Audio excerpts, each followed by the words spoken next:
Today's episode of Slotshotpodcast is brought to you by our friends at Red Lobster. Is your party ready for Lobster Fest? 10 crowd-pleasing creations are ready to be the succulent stars of your next group outing or banquet dinner. All lobstered out? Not a problem. Come by for the limited time flavor drop, ultimate endless shrimp, featuring the new crispy salt and vinegar shrimp. Dine in only. Lobster Fest is subject to availability for a limited time at participating U.S. and Canada locations. Welcome back to Slotshot It is officially struck 3 p.m. Eastern, 2 p.m. Central. The trade deadline has passed. It has come. It has been an active one. We're here for the trade deadline show. I know the boys are excited. They're buzzing to get to the latest news. And boy, was it an active one as a lot of pieces were moved. Some teams sellers, some teams in playoff spots, sellers, but many buyers, specifically some of the teams that you've seen in the past. But we are excited to jump into it as we always do. Let's check in with the boys. Rusty, how you doing here? Oh, deadline day,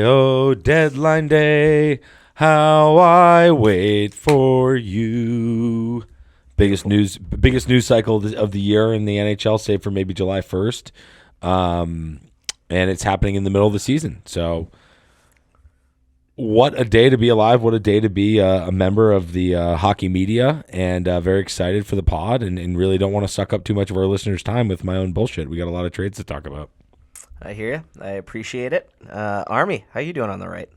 Fantastic. Twitter screen time up big time this week. Waiting on Weeks bombs. Kevin Weeks, by far my favorite newsbreaker of the NHL insider community, just because the selfie head video is just unbelievable. He had one today, or a couple days ago, for like not even a trade, forcing extension with a firefighter. I was just like, Weeks, were you just walking by a fire? And we're like, yo, let me break this with this dude. Busy at work. Yep. Let's go. But shout out Kevin Weeks, definitely a favorite insider out there, other than the Freed. Freed had 17 hours of screen time a day through the He's a tank. It's insane. And the hair seems to get crazier as we go. You know. Yeah. It's like he's just pulled it back like in shock. For every anyone time that a bigger trade doesn't happens. know, we're talking about Elliot Friedman, legendary guy here in the media, and broke a lot of trades here today. For our listeners south of the border, that is, in the United States, Frege is the Adam Schefter of the NHL. Totally. Yep. Fair. But maybe a crazier personality. Embrace the weird. Yeah, I think most people are crazier personalities than Adam Schefter. But Friedman is as good as it gets. I mean, he's I like Frege. Yeah, I do too. Embrace the weird is his tagline. Well, then you're embracing Merrick's weirdness, which I don't know if we love here.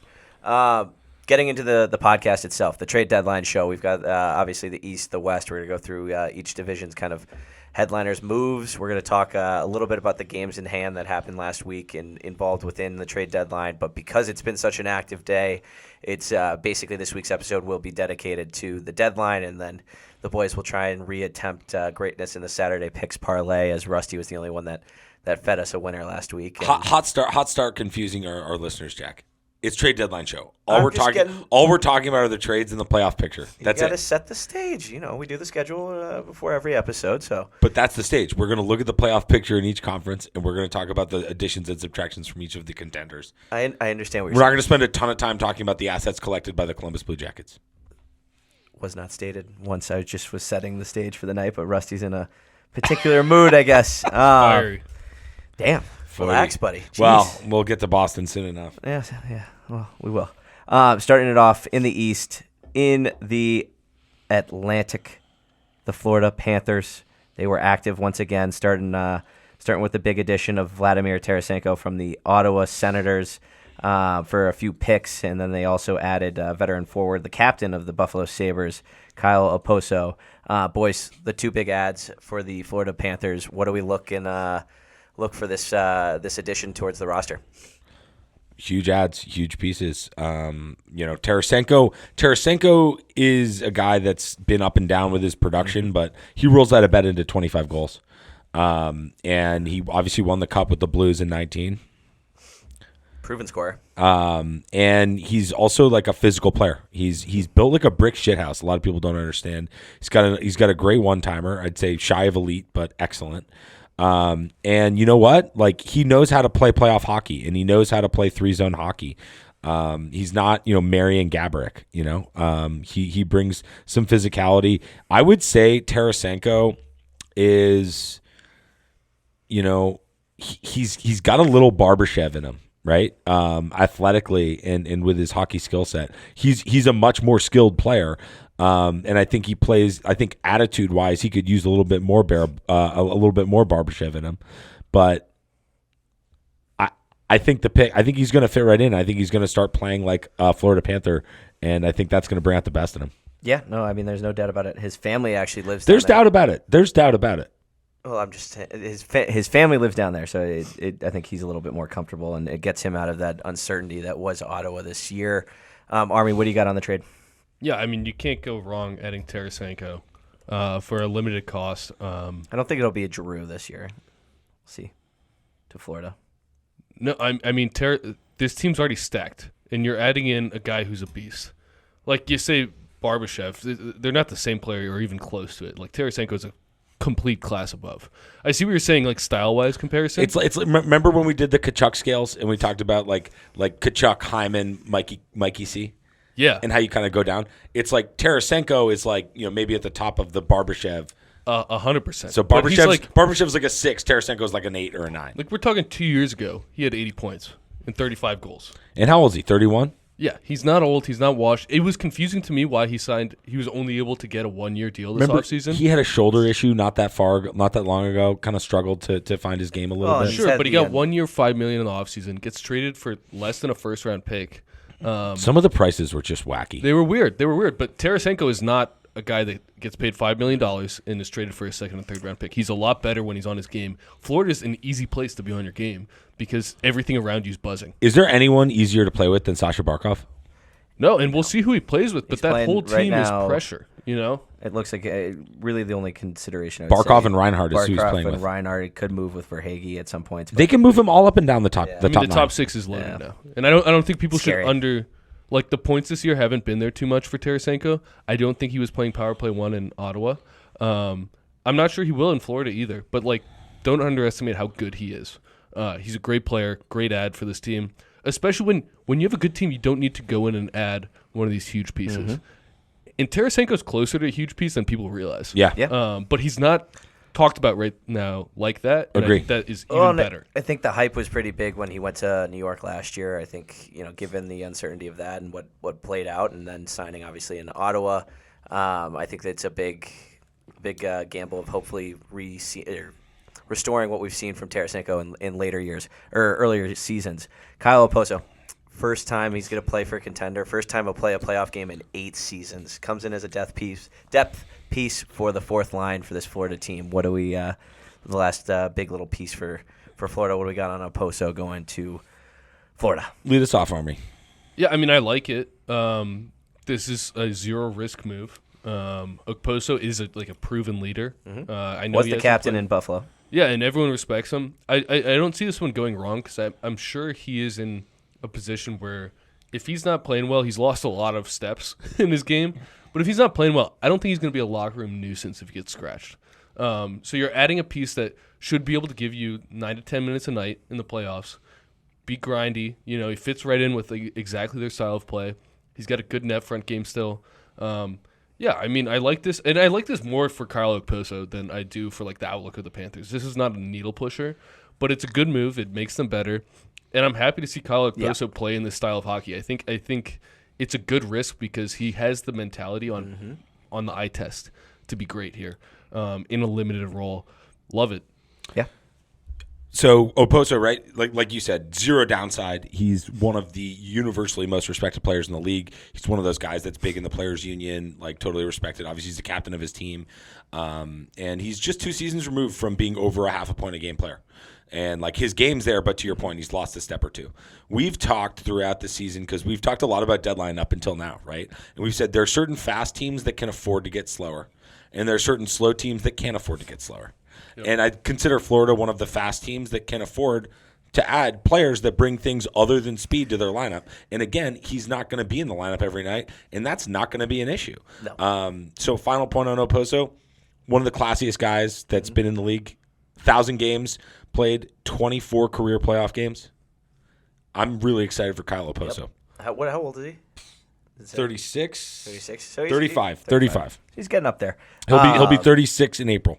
Only really other side note for we will get into the extension probably towards the offseason as it's not relevant towards this season, but Gustav Forsling earns a 8-year, 5.75, I believe, deal for the next 8 years in Florida. So good for him as a guy who's been on waivers twice. And that Florida blue line, right? That's Ekblad, Montour, and Forsling. Yep. That's sort of their version of, that's kind of their version of what Hedman, Sergachev, Chernak. Yeah, there's some concern with what's his face from New York last year. I can't remember his name right now. Mikkola. Mikkola has been a little sketchy. Mikkola's a on the third back pairing end. guy, and he's not that good. But And they've gotten Forsling's a great player. He's 27. 8 years is a long time, but he seems like he's got a pretty steady game. And that's a ticket that is cheaper than he would have signed on the open market. But you get the Florida bump. He's not paying taxes. Correct. He's only 27, so that's Good deal. Florida taking advantage of that. Those state tax laws. One thing I was is like Florida's depth on D. Mikkola. It's not great. Kulikov's there. Kulikov's good. I know, but like it's Ekman not. Larsson's good. Yeah. I agree. It's good. Who plays with Forsling? I think Montour does. And who plays with Ekblad? They rotated around. I think they do. Kulikov plays in the top four, and they do OEL and Mikkola together. It's a little scary, but and the depth pieces behind that. Mikkola and Montour, Forsling and Ekblad, Ekman Larsson. Yeah. Depth behind it's not great. Can you go down to the scratches? They don't have him.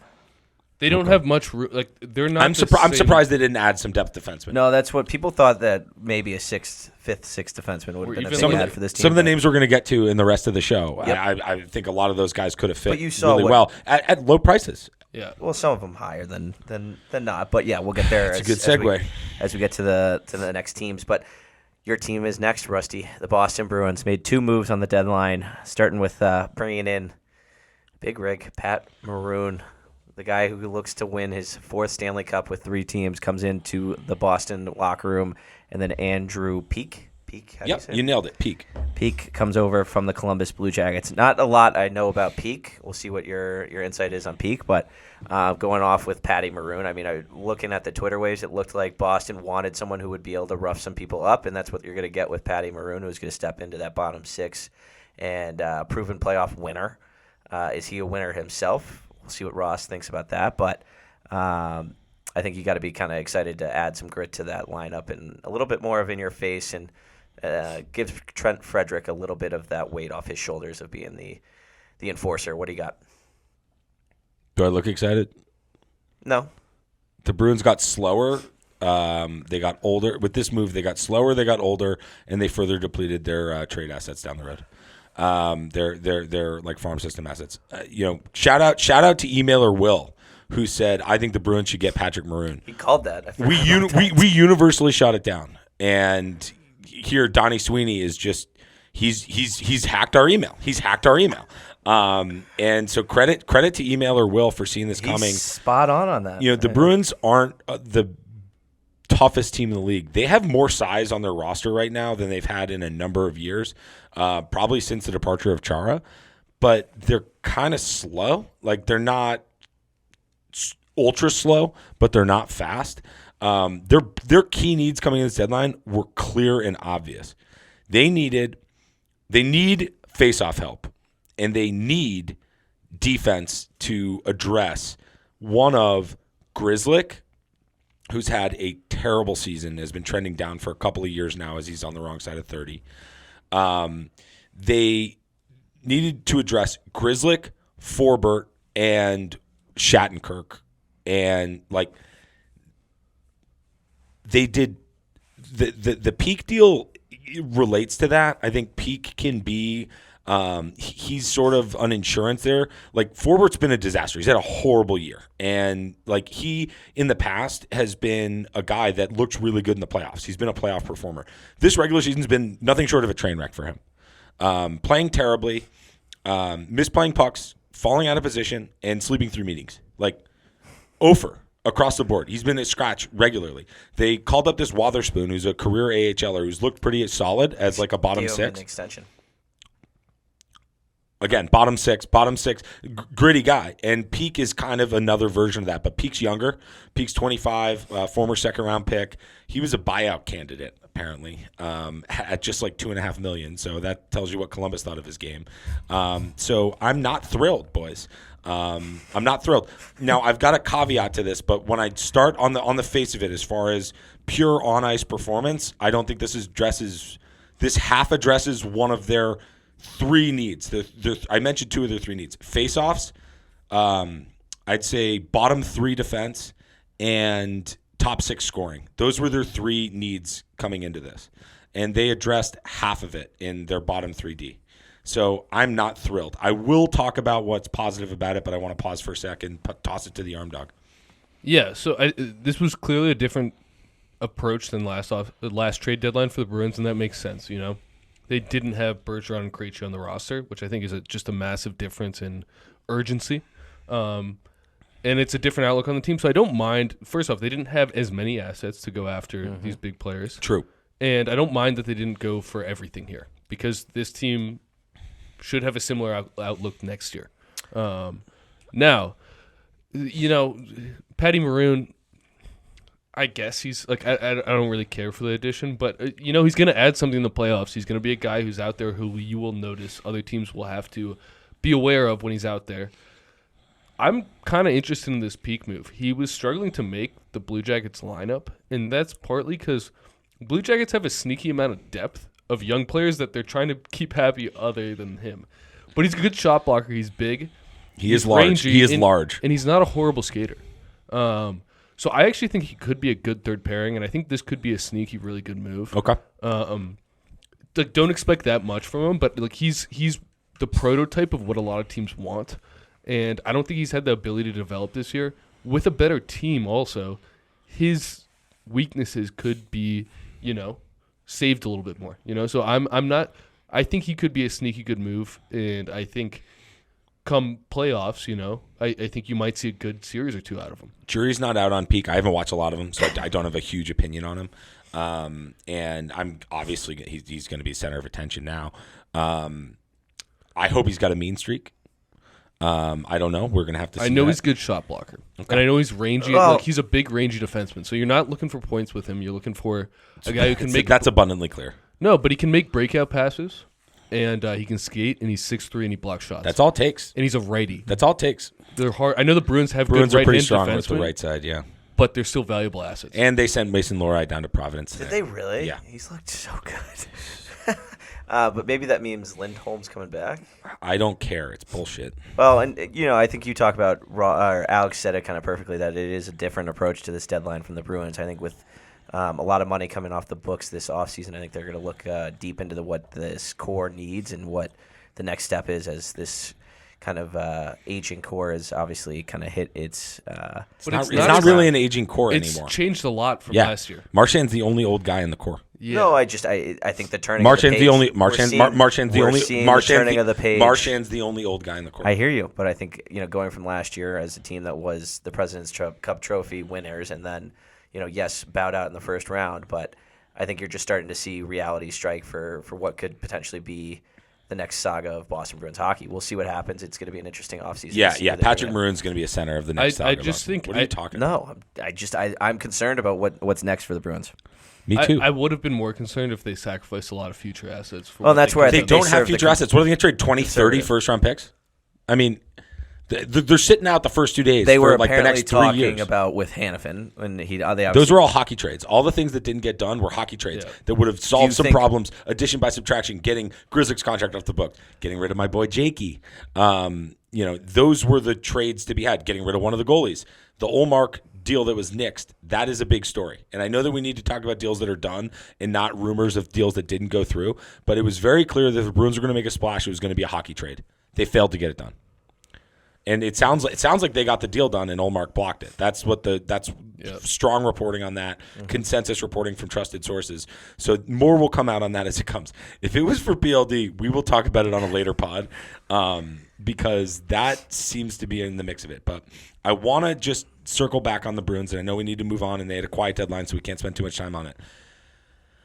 One of the things going on in my Bruins threads and Bruins conversations heading into deadline was do they need, can they address some kind of a DNA shift at the deadline? Can they mix up the locker room at the deadline? What can they do to shift things around so it's a little bit less cozy in Boston than it has been over the last really almost 15 years? And Maroon is kind of a piece of that. It's not like he's making guys uncomfortable like they're losing their jobs, but I was thinking to myself, I was looking at these trade targets on TSN, and I was thinking, where can they get some Stanley Cup experience? I wasn't thinking Maroon, but nobody's got more Stanley Cup experience than Patrick Maroon. So in that sense, Maroon could be that kind of a culture shifter that'll be very interesting to gauge. So all told, I don't like sending picks and prospects out the door for nominal gains, but again, they half addressed that defensive thing. They've got Maroon, which is definitely a culture move, I think, more so than a pushing people around move. It kind of dabbles in both. So all told, am I totally depressed about it? No, I wasn't expecting major things. I thought there was an outside chance of a big time hockey trade they'd be involved in. That obviously didn't happen. So it is what it is. Maroon's just interesting because they need something different about the team this year if they're gonna go on a run. And I still don't like their chances, but I kind of like that they took a culture shot. Good week for the Bruins in the sense of beating up on the Leafs twice by the score of 4-1. They have a nice matchup with the Pens tomorrow at 2:00. It's just to say, nothing makes you feel like the big bad Bruins quite like 2 Leafs games in 4 days. Yeah. Well, they were good games though, for at least the Bruins. Yeah. Moving on to actually the Toronto Maple Leafs. The Toronto Maple Leafs started it off on February 29th with the trade for Ilya Lyubushkin from the Anaheim Ducks. They added Joel Edmondson from the Washington Capitals, Cade Weber from Carolina, don't know much about that one, and then Connor Dewar at the deadline, kind of as clock struck midnight from the Minnesota Wild. Boys, not a crazy amount of maneuvering, but more active than 4 trades, 3 of them probably relevant to this year's roster. Adds a little depth with Lyubushkin and Edmondson at D. I think that Edmondson's probably the big look at this deadline for the Maple Leafs, obviously, but then struck a little bit with Connor Dewar for Turn right on the moon. A fourth line center, potentially. One quick thing on Cade Weber. He's not a guy to spend a lot of time on, but I've seen him. He's played for BU. He's a 4-year player at BU. Is he still at BU? Big old boy. Yeah, he's playing for them right now. So prospect. He'll come up at the end of their playoffs. Not necessarily right into the lineup, but I think he'll be in and around the team and roster. He'll get a look. 6'5", 6'6", 210 and change. He's kind of like Desharnais on Edmonton. Yeah. He's a little like that. I don't know how mean he is. Like, he plays mean in college. We'll see what that looks like in the national. Jump. But that's the kid, and they traded for his rights, right? Because he was drafted by Carolina late, and right. Carolina knew they weren't going to sign him. So and realistically, what went out the door is a third rounder, a few third rounders, a 5th, and a 6th. Not too much damage dealt to the Maple Leafs in this deadline. But boys, what do we got? I like the Edmondson move. I think Edmondson addresses some of the problems in Toronto. They need to be harder around their own net, and that's what Edmondson's calling card is. He's battled with some injury issues, and he's a little long in the tooth, and he doesn't belong anywhere north of the top of the bottom pair. But that's been a problem for them. They obviously weren't able to land a big top 4 defenseman, which is pretty much their biggest need. But I like adding Dewar as a little bit more grit to that forward group. And the prices are what they were. I mean, like all told in this deadline, giving up 2/3, a 4th, and a prospect. That's a pretty big amount of draft and prospect assets to go out the door at this deadline, right? There are only a handful of teams that shopped first-round picks or better, first-round picks or equivalent prospects.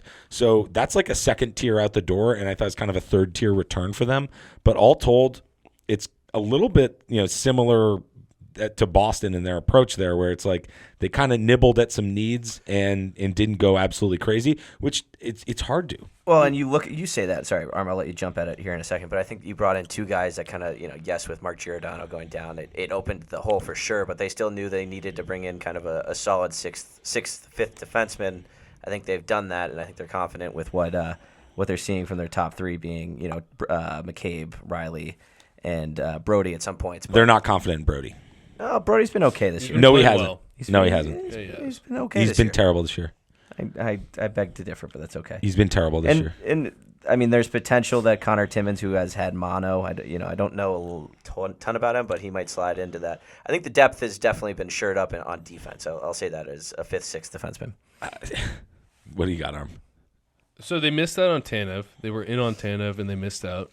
So then they kind of pivoted. They clearly were not in the hunt for any of the, Hannafin, really. And Nick Robertson's still a Leaf.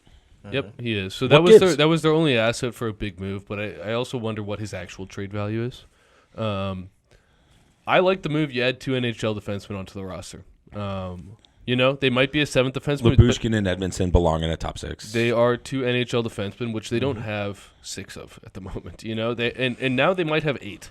Yeah. They might. Yeah. Best case, they have 8. So they've added pieces, and you can flip them around, see who's playing well, figure it out. At a relative, I know they paid some, but realistically, it's a low cost for that team, given they already have their big guns. They're not really fighting for that. They can afford those picks. I like it. Dewar's going to add a little bit of grit to the bottom 6. It's not a flashy deadline, but I think they did get better. Yeah. And they didn't sacrifice a lot. There was room for a bigger move, but again, when you're looking at Toronto with their cap situation, is there really room for a big move? Not exactly. Can we spend a moment right now, because it's going to filter into the rest of the conversation across the league? The NHL salary cap is officially like the NFL salary. It makes no sense anymore. Cap friendly has been a mess over the past month, as we've discussed, and it's I no longer understand anything about the salary cap. I don't understand when I look at a team and says their payroll is $100 million, yet they have yet it's an $84 million cap, and they have $6,000 in cap space. I don't understand it. The math doesn't make sense to me. And the other thing, what's that, Jack? Well, I was just going to say, it started in 2015 when Kane got hurt, and you've seen these Cup winners abuse it. But this, I guess, you're talking about LTIR. Yeah. It's confusing, but we don't need to get into it. We're not going to We get don't into understand it. it. We're not going to define it all. We can't explain it because we don't understand it. I'm officially lost. The NHL trade, the NHL salary cap, it used to be, the Jerry Maguire line, the handshake, my handshake's as strong as oak. We used to joke about how standard, how obvious, clear, transparent, and sort of Canadian the salary cap was in hockey. It was all right, it's simple. Your cap hit is your AAV, and you can only get up to this much. You can't go over. And now there's all these teams that seem to be in and around and over and above. Yeah. And the other thing that I don't understand is the guys that need to go up and down from AHL to NHL. For example, we touched on the Bruins. I'm not going to spend an hour on the Bruins, but John Beecher, he's a face-off taking center, 4th line center, young kid, former first-round pick. He's part of what they need. He's sitting in Providence right now, and they can't call him up for cap reasons. I don't get it. I don't get it. I'm waiting. Something we're not going to explain. The only thing I've got on the Dewar move is I know they loved what they saw from David Camp at the center role on the 4th line last year. It was a big killer, but it's been a rough year for the center. So I think it allows them to make some moves on that and hopefully add a little depth to the bottom 6. You can also play wing. I mean, but also for Toronto, this is the type of move you're going to see the next 5 years. Yep. Your big splash will be for a Tanev type. You don't have the ability to go for different types of players, given the current cap situation. 2 final points on Toronto. Fire. Number 1, they're rolling the dice with those 3 goalies. They're rolling the dice with Wall, Martin Jones, and Samsonov. Yeah. They're betting this postseason on one of those 3 guys to be good, to be good at enough. Least average, and that just is what it is. Now the last thing, I need both of you to admit that TJ Brody's not been a good defenseman this season. I think he's been. I mean, it's in the context of Toronto, but when I've watched him, I think he's been a top 4. I mean, he's TJ Brody. There's no question about it. He's not anymore. Okay. All right. Doesn't matter. Let's move on. Moving on to the Metro. The New York Rangers. Been a pretty good season for the Rangers, obviously, as they continue along. They made 4 real trades. The big one started on the 6th for the center, Alex Wenberg with Seattle. They added Jack Roslovic late at the deadline. And then also Nick Patan and Chad Rudwell. How do you say it? Rudweedle from the Pittsburgh Penguins, giving up a second, a fourth, a prospect, and a 4th, the overall deadline. Wenberg was the big move, the big start, and it brings in another center to the Rangers. What do we think of Alex Wenberg going to New York? So they've had the Heedle injury that they've had to address. That's Correct. a hole in their team that is no discredit to their GM, right? That's just an injury. You can't plan for that. So they're trying to replace him with Wenberg. Wenberg's a guy I was interested in for Boston, so I did some homework on him and got into some tweet beefs about him. I think of him as like kind of defensive checking, really belongs as a third line center, can be a second line center. And when I looked at some nerd stats about him, he's been getting like top 6 like line ice time and matchups, and in that he's performed just below the tier. So to me, that tells you two things. It tells you that he was miscast in his role in Seattle, and it's hard to put his stats and performance into context there versus how he'll be playing in the matchups he'll be playing in New York. And number two, it tells you, he's really not a top end guy. But that's not what they need, right? They've got Zbad, they've got Trocheck. So I think Wenberg's a big win for them. What do you got? Completely agree. I consider him to be like a B-grade version of William Karlsson in Vegas. I think he plays a very similar role, similar game. I think he'll be good on that third line. He'll be playing around better players now too, some more high skill. But he's going to be asked to be maybe not against top offensive units, but he's going to be asked to play a defensive role, and I think he'll be good there. I saw a lot of Kraken fans upset by losing him. I think they understood that it was maybe a smart decision, but they like his game a lot. So I think that's a big add. The other guy I like is Roslovic. Getting him for a fourth round to me is just savvy. It's the instant replacement for Blake Wheeler, who's put up 21 points, Roslovic 23, and it's a similarly cheap way of kind of and I think solving that. Roslovic might be a better player right now. Yep, he's 27. He'll slide in with Zabinajad and Kreider. He plays Wenberg center and wing? I think he's a wing. Yeah. All right, he skates pretty well, decent skill, He's a solid player. sturdy on his skates. Had some star, or they thought he would be a bigger asset to Columbus coming up. But he's played a few years now in the National. I feel like he's had some developmental issues adapting to a 200-foot game. Injuries. Yes, also Columbus is so confusing right now because they have all these young guys. Like the way their lineup works, and it's similar to the peak thing, right? It's really hard for them to put their better players in better situations because they have like this group of established veterans who have been the top line when they're playing. Then they have this young gun group that is like playing as well. They have a lineup shuffling of mediocre players that could be good in better roles, but they can't figure it out, which is why I think they're great trade candidates for other teams. Like I think Roslovic for a fourth round pick is a great opportunity for him to go play with a better team, a winning culture, play meaningful hockey. He's a former first round pick. I love the move there. Yep. I'm not saying he's going to light the lamp, like destroy everything, but like he's going to be a good player. He'll be in the lineup in the playoffs. So I'll have my eye on Roslovic and Wenberg through the end of the season. Yeah. On Ruedel, depth defense, when we talked about how good they are, top 6. Somebody goes down, he's going to be in the lineup. Exactly. So this is exactly the kind of guy that I'm surprised Florida didn't go after. A fourth is a little steep for a guy like Ruedel, but you know what? Beggars can't be choosers. It's time to win in New York, and especially after bowing out to New Jersey last year, there's definitely a lot of pressure. A lot of pressure there in Manhattan. Also, we say a fourth is steep, but like this team is ready to win now. They've addressed every single question, right? They've added another center, they've added another winger, and they've added a depth defenseman. They're set on goal. They're set everywhere. And they've kind of just filled in, like they're just using stucco on those little holes in your wall. As the kids would say, they've been ready. Yeah, so I love this move. Like, again, they didn't need to. They saw last year when they go for the big guns. You didn't really need that. No. I thought it was a little disruptive last year, frankly. It was, and I played like out that the way. change of approach here. So I'm No, and there's no reason to touch the Trocheck, Panarin, Lafreniere line as it's been scoring a lot. And, Zabinajad and Kreider are going to get theirs. If you add a guy who could put the puck in the net in Roslovic, it's an even bigger winning recipe, and it takes a little bit more of that pressure off of Kakko. Moving on from the Rangers. Who didn't move. Nope. There was some talks of a new change of scenery for Kakko. He's going to be a tough guy to but move. Like Ross said, we're not going to spend our time on the rumors. Yeah. Good deadline for these guys, though. Yeah. The only cocky big move I think they could have done was maybe shopping Quick. Well, they just re-signed him. Re-signed him. No, there's no. Quick was not going anywhere. Yeah, I think that's all right. I don't know. It's just an idea. Well, I have ideas too, and you shut them down. So shut mine down. There we go. Exactly. I forgot. Final thoughts on the Rangers? I'm done. Perfect. Carolina Hurricanes, they made the major move of yesterday, the major move of the night, bringing in forward Jake Gensel. Additionally, in that deal will be Ty Smith, a defenseman A once highly sought after in prospect. New Jersey. Yep, but it's been a little bit of a flare out for Ty Smith. And then the late move this morning, they brought in Evgeny Kuznetsov, who actually had made. I don't know if he made his debut in Hershey, but was sent down to the AHL after being placed on waivers. He definitely practiced.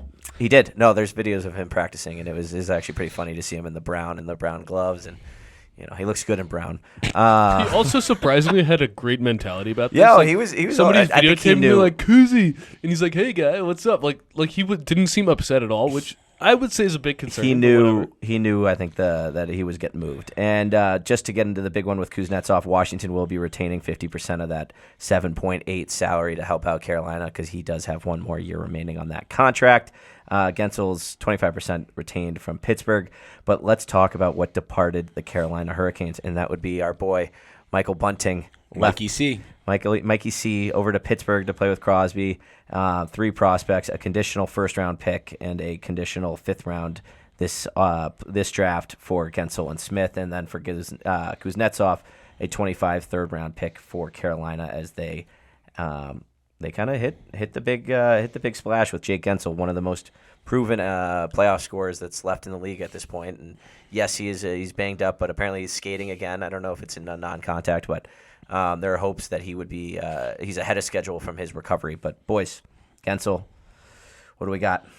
Yeah, I mean, we've said it a million times. Carolina needs a Jake Gensel or a type like that. So your only concern here is that, I don't know, maybe his line doesn't have the forechecking prowess that the whole rest of the lineup does, That's your only concern, but the power play will be better.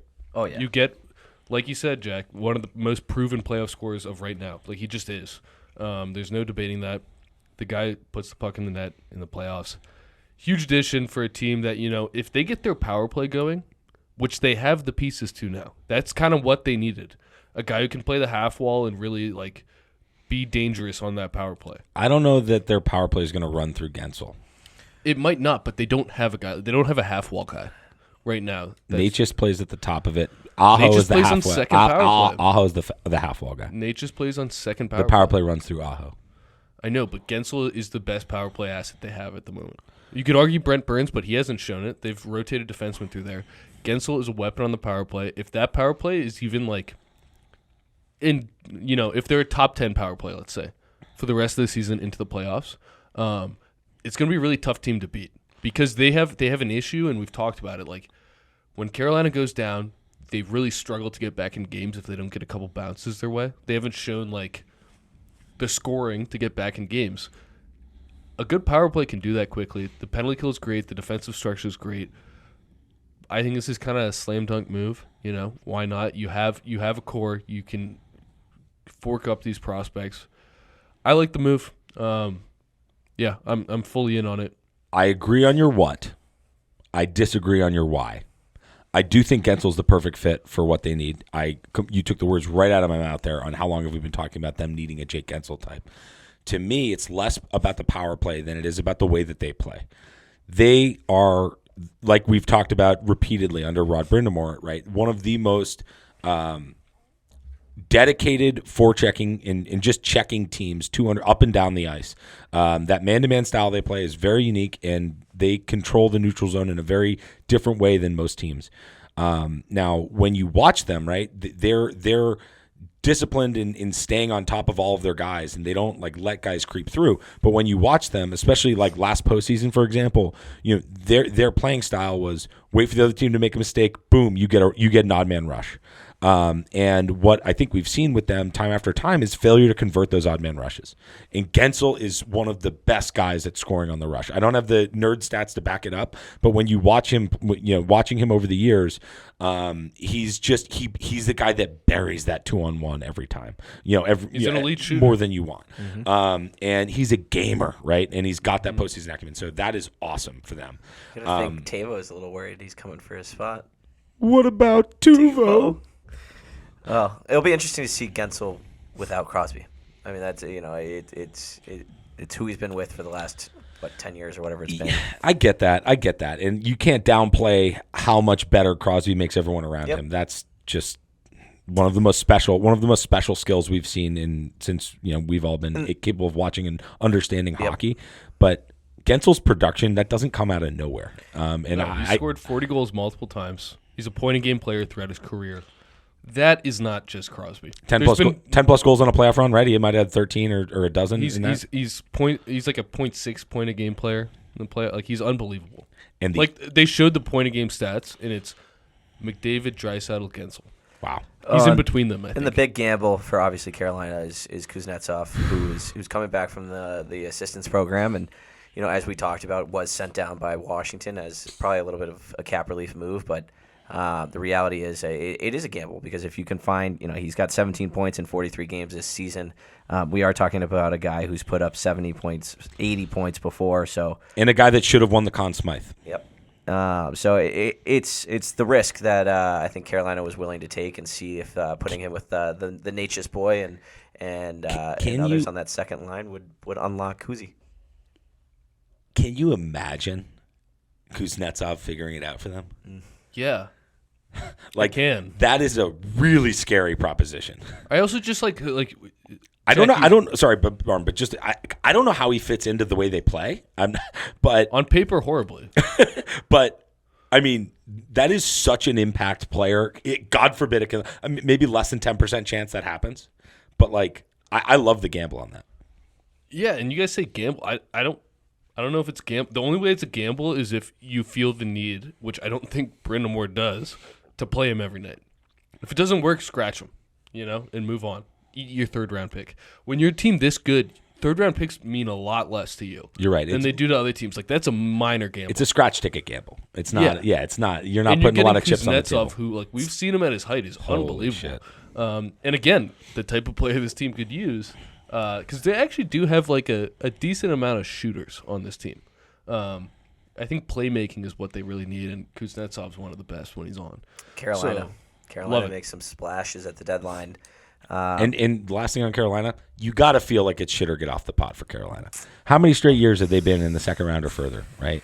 Totally. And now you add pieces that they were clearly lacking. And Freddie Anderson just came back from injury, looked excellent this week.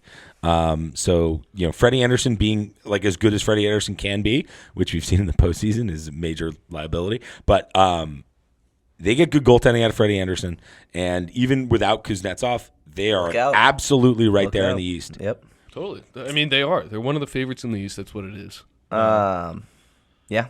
Carolina looking good, looking strong after the deadline. Moving on to the Philadelphia Flyers, the third place holders of the Metro. They made a few moves. They brought in Eric Johnson from the Buffalo Sabres, Dennis Gurianov from the Nashville Predators, and then departed, with Sean Walker to the Colorado Avalanche. We'll get into that trade a little bit more once we get to the West. Eric Johnson, obviously a savvy vet who's been around for a long time. I think, a very long time he's been around. But former 1-1 pick. Yep. Brings in probably the replacement for Walker, who's out the door, at least to slot in on the defense. And then Gurianov, I think a depth forward to bring into Torts' system. I feel like it's a guy that might fit in with Torts, but we'll see if he gets the playing time. I mean, this is a team we've talked about kind of all year long. In the beginning of the year, none of us really wanted to take them that serious. Then we started to, and it's just a weird kind of transition year for the Flyers. I mean, it's obviously ahead of schedule than what they expected. They kept Lawton. They kept a few other of those pieces, which was interesting to see. They did re-sign Nick Seeler, so he was the defenseman kept out of the two that were being talked about. But, boys, what do we got on the Flyers' deadline? Good on them not pushing the schedule. Mm-hmm. They have a schedule. They said they wouldn't, and they didn't. They get a first round. The real thing that they get out of this is a first round pick. Sean Walker, good defenseman. I think in a couple years they're going to be happy they took that first round pick, regardless of who they draft with it. Obviously they got a 1 for Walker. Yes. Holy shit. And for eating Johansson. Again, that's right. Take Jan Johansson cap. But again, that's what you do when you're in this position. A different GM who says, "Oh, we're in a playoff position. Let's try to win a series because that's all their upside is. Really, is trying to make a bigger splash." I like this deadline. There's not much to talk about in terms of what this team's going to look like. They have a lot of good defensemen on that team. I don't think Sean Walker's going to kill them. They add an Eric Johnson, another veteran. The thought of a Mark Stahl, Eric Johnson deep The pairing is cut from unbelievable. the same cloth. They're the same guy. In 2024, those two, I hope they play together at least one game, just because like. Combined age of something like 75. And hopefully there's some like veteran NHL fan in the rink to watch those two play together in 2024 and just be like, what is going on? Yeah, but like the outlook. A guy that's been out of the league for 10 years, he's like, I played with them in juniors. Yeah, exactly. But what I like about this move, like Sean Walker, yeah, you lose a pretty big piece in your defensive core. I don't think this changes their playoff outlook for this year at all. They add a first-round pick. Good deadline. Like I have nothing else to say other than good deadline there.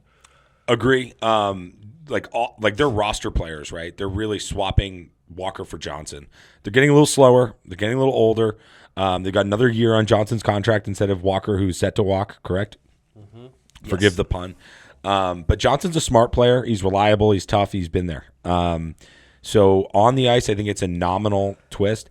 Guryanov's interesting. We've seen Torts teams that are just all grinders, but then there's always that kind of rogue scorer that fits in there because you just need the scoring. And Guryanov can do it. It's not he will do it. He's not the milkman. He doesn't show up every day. But he could fit nicely into that Torts model of, the rogue scorer that fits in and capitalizes on a couple big plays. All that plus you add a first-round pick. Agree. Great deadline for the Flyers. And final point, we all need to wrap our heads around the reality that Philadelphia Flyers are going to be playing postseason hockey. They're going to make it. They're going to make it. And the fact that they've got Carter Hart tied up in that legal dispute and he's gone, they're going to make the playoffs. And we need to start preparing ourselves mentally for a Philadelphia Flyers first-round series. But I'm not there that they're going to make it because I think the Islanders are playing well, and that's the first spot that they'll take before the wild card spots, I think. Anything can happen here in the dog days of the year. I'm saying right now, Philly's gonna make the playoffs. This also allows for. I think they want to see what they've got out of Zamola, so I think he'll step into the top four.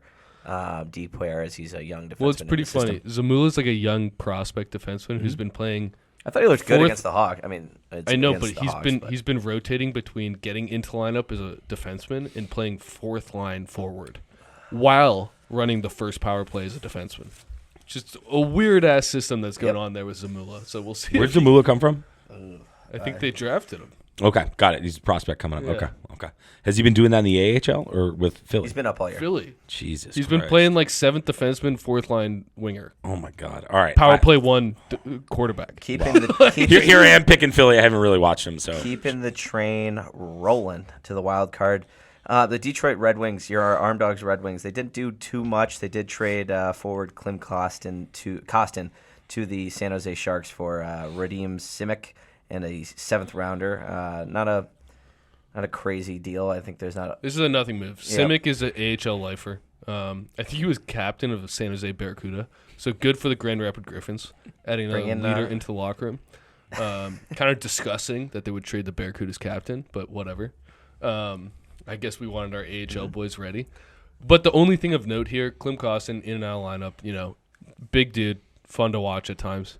Yzerman came out and said, look, and head coach Derek Lalonde was like, the reason, we think we can add more by calling guys up than we could by sacrificing future assets to bring in rentals. So, as a Wings fan, you hope you see some of these prospects that, from my eyes and a lot of Wings fans' eyes, are clear upgrades over the current product in some areas. I think we know we have a lot of players who are better than our NHL players. Mm-hmm. In the AHL, we'll see if that happens. Berggren is supposed to be called up today.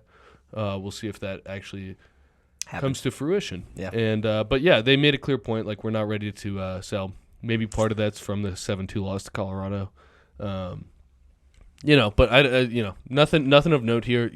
Wings fans look for prospects to come up and make an impact because that's what they kind of. They must be a left winger short because I'm just looking at Daily Faceoff and things change. They got Justin Hull. They're playing 11 forwards tonight. Oh, okay. So Hull might play a little left wing, but I doubt it.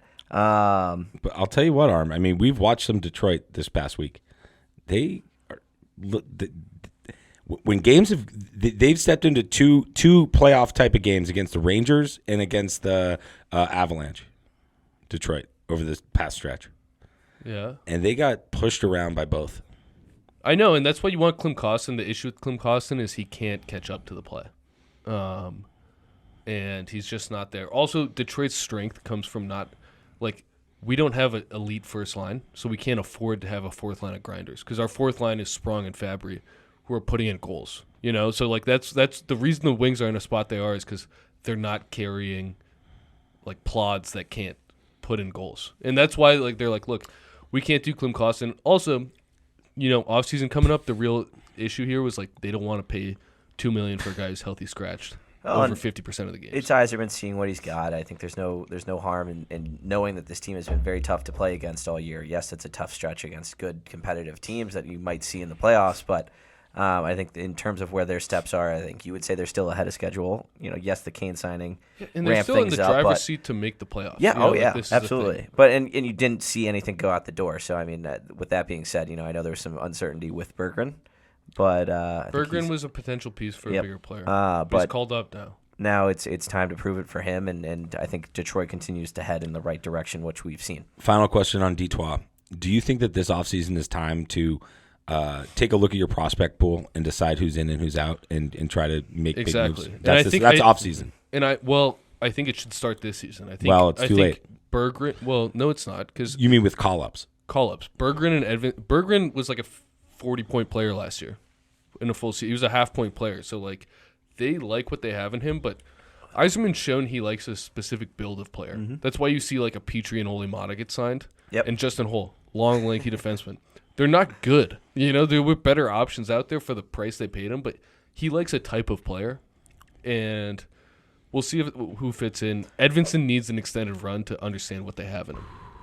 And that would be that. Like, I'm excited for that because he's just oozing with potential. And Edvinsson's like player comp is like getting up around a Miro Heiskanen type of player. But he's 6'6". Got it. It's like It's like a Hedman if he reaches a potential. But he's slighter and he's like shiftier, right? Yeah. He's a top prospect in the NHL for a reason. It's a bright future for the Detroit Red Wings. We'll see what they've got in this year's. I'm just hoping they do this year's pool. They say they're going to add from AHL. Let's see it. Yeah. Edvinsson is better than most our defensemen. When does the Calder Cup end? Does it end before this? We're in contention with the Griffins. It might actually be longer. It's weird. It's like I remember 25 teams. I remember being on at the Stanley Club. Remember we caught that desert versus dessert. Yeah. Hershey, and Lehigh Valley. Moving on. Coachella Valley to the 8th seed in the Wild in the East, the Tampa Bay Lightning. Obviously, it was a rough February as they lost Sergachev, but they tried to answer those bells with bringing in Matt Dumba, who's on an expiring deal, and Anthony Duclair comes over from San Jose to add some scoring. This is a team that is it's been driven by Kucherov and Hedman and Point. Power play. And the power play, and obviously you got Vasilevsky, so there's no issues back there, but we knew they needed to target a defenseman. They went and got out I think Matt Dumba, yes, obviously spent most of his career, if not 99% of it before this year in Arizona, in Minnesota, but I think was a good, sturdy part of the Minnesota D. He was the odd man out after the offseason last year, but what do we got on Dumba and Duclair going to the Lightning? I love Dumba to the Lightning. It addresses cheaper. It addresses a need. They sent out a third, a seventh, and a prospect for Dumba and Duclair, and Dumba. Again, he's not having a big point season for Arizona. Arizona's been up and down. Dumba throughout his career, we know he's a great skater. We know he plays with edge and he's tough as nails. Decision-making can be a little here and there. He could be a bit of an adventure. But, I don't know, joining a team like that with veteran presence like that on the blue line, John Cooper coaching, we might still see, like, the best of Dumba. I think that's a potential upside for them. And you look at Tampa, their only shot in this tournament is hot goaltending and Kucherov. just like veteran clutchness. That's really their only path. So I think adding Dumba helps. It helps But they're still not the team that we thought they were. They're still not the team that they were before losing Sergachev, and we thought that team itself needed help and needed depth scoring. Duclair, buying on the cheap, distressed asset, very high ceiling guy, burning speed and a killer shot, but obvious inconsistencies. There's a reason, it cost a third or a seventh swap or whatever it was to get him. Third for him, Again, their war chest is pretty depleted. It's not like they didn't go all out. I don't know that they really could, but common theme in the East, nibbling around needs, and I think hoping for lightning in a bottle. Forgive the pun, but I don't mind the deadline for the Lightning. I think they went after what they needed to do, which is finding somebody to eat minutes for Sergachev. Question is, Dumba could be like a box of chocolates, right? So what are they going to get? We don't know. Yeah. I love Dumba on this team because, inconsistent at times, but if we're talking like last year or 2 years ago, and we're talking Dumba's price as a 5th-round pick, I think every team in the league would have taken that. Mm-hmm. We saw last year he's willing to take runs at guys, even though that was a question that wasn't really a run, but it was a weird play. But frankly, we knew that before he killed Pavelski. Of course. I think if they're trending towards either Rangers, they're trending towards wild card, right? So either Rangers or Panthers first round. I like having Dumba on my team in that series. Either of them. I like it a lot, and it costs them nothing. Yep. Dumba's a playoff dude. I'm a huge yes on the Dumba side. Duclair too. He's hot right now. You'll see if you get him hot in the playoffs, but he seems to be having I think San Jose give him an opportunity. He kind of reminds me of Duclair a little bit. Sometimes, but he's got scoring, dude. He's got elite skill at his height. 5 and 3. I think these are two low cost moves that have pretty high upside. And Dumpa's an enforcer, he just is. I mean, enforcer is the wrong word, but he can play the style that they're going to need to play to win in the playoffs, which is going to be muck it up, hurt the other team, get great goaltending, score on the power play. That's their path. Period. And he's better than Darren Radish or Nick Perbix. He just is. I like both those players. But I think Perbix is a steadier Eddie than Dumba. Historically, Dumba's been Dumba's loud. He's been very trick or treat. Exactly. He's got the Connor Clifton. It's that Connor Clifton kind of thing. He had to play the Batman role basically in Minnesota to Spurgeon. And they thought he was going to be a Batman, and he turns out he's a little shy of that. No, and that's going to be a different role. I mean, I think this is one of the more competitive. I mean, of the history, more competitive teams he's played for coming from Minnesota. Which will be a nice culture for him to play in, but we'll see what happens. But he's got playoff experiences from all those 7-game series in Minnesota. I know they almost never got past the first round, but he's played a bunch of playoff games. He knows what he's doing. I know we look at this, and I think looking at this Tampa Bay team, it's really hard to not see this team bow out in the first round, in my opinion. Again, it's just. I think Dumba pushes the needle a bit. I think he's a top 4 defenseman. I hear you, but look, their formula is what it is. Mitchell Chaffee, who the fuck is? Just don't be surprised when they beat somebody. That's the thing. Is Tampa Bay? No, I think there's no surprise. There's no shock if they come out of the first round. It's Tampa Bay. Yes, you're right. You're gonna be the There's underdog. no shock about it, but I still see this team as a 1-and-out. If they make it. Yeah, but that's why you don't. I agree with that. That's why you don't go for the slam dunk huge move. I mean, you saw it last year. But sorry, Jack. But the huge move was off the table for Tampa at this deadline. Absolutely off the table. Hannafin was totally on the table. I don't know. I was talking Hannafin too, I was talking Hannafin to Florida. But anyway, my point is, this team is currently constructed. It's just it's the core that's already succeeded all the way to what you want any core to do. 2 cups, back to that. You can't expect anything more from anyone else. And now they're approaching that quote unquote cliff. And to take a player like Sergachev out of there, you just can't. You can't plug all those gaps at trade deadline, especially when you've been going for it the past 5 seasons in a row. So I don't know how they would have got Hannafin. I don't know what kind of a package they could have put together. Hannafin went for a lot less because the rumor is he's going to sign with Tampa or Florida in the offseason. So Calgary kind of got shit fucked by that. Good term. They just weren't allowed to trade him for full value because Tampa's big. In my opinion, they're big. killer move, and we love this man in Tanner Jeannot, but I mean, giving up 5 draft picks last year, they emptied the chest for Tanner Jeannot. That's actually that's a great hindsight. But everybody was second guessing that at the moment, right? That felt like he's still 26, and overpay. this is a guy who scored what I think it was 40 points or whatever it was, and was on the come up. But I see this as the Achilles heel to this Tampa team, and at least the future for this Tampa team is they gave up a lot for Tanner Jeannot last year. Yeah, no, it's that, Jack. I'm glad you brought up the Jeannot deal from last year because that, if they just didn't make that deal last year, they have so much more to play with. I think you see Hannafin as a lightning.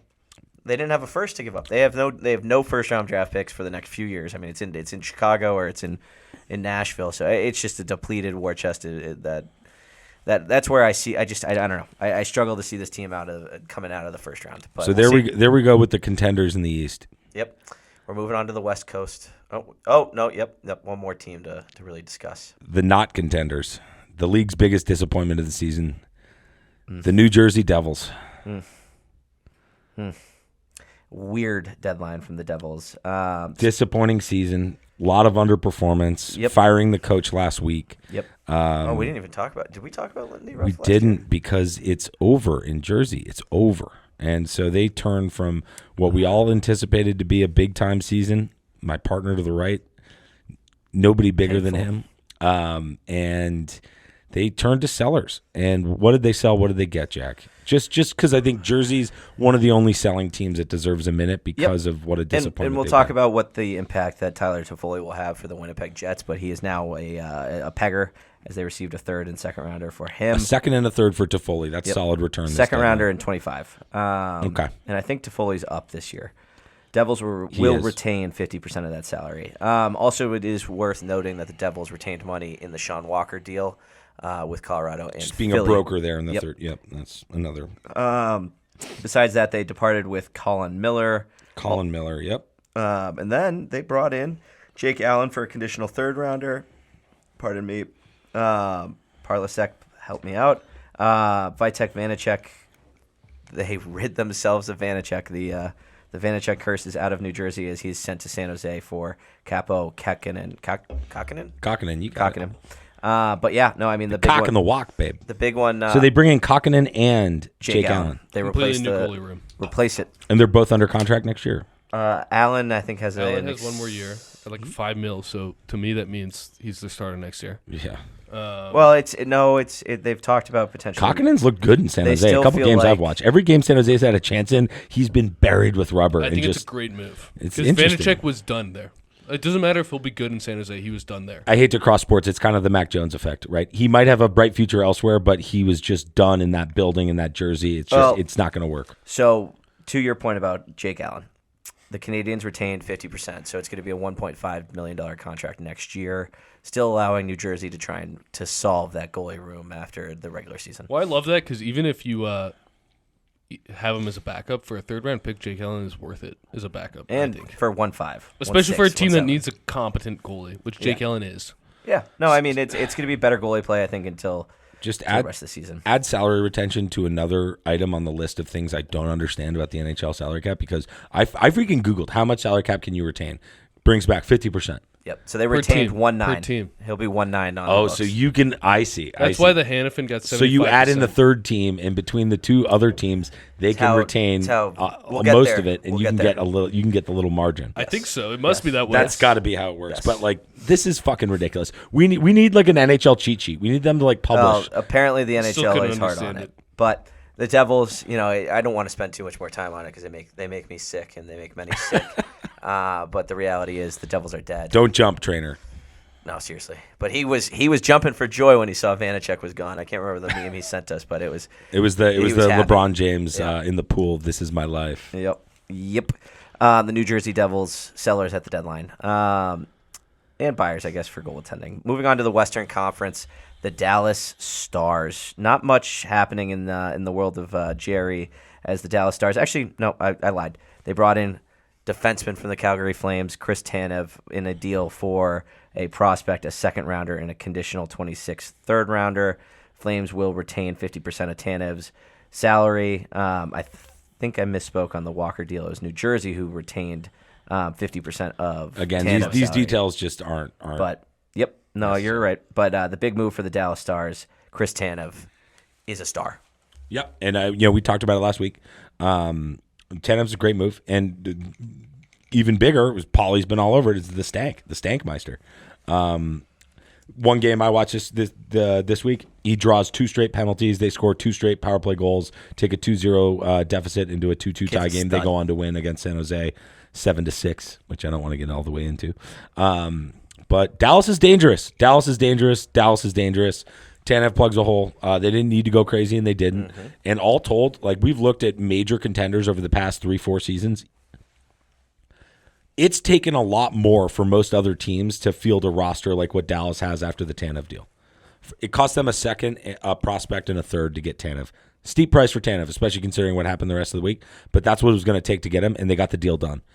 Now they've got their guys, they've got their team, they've got confidence in it.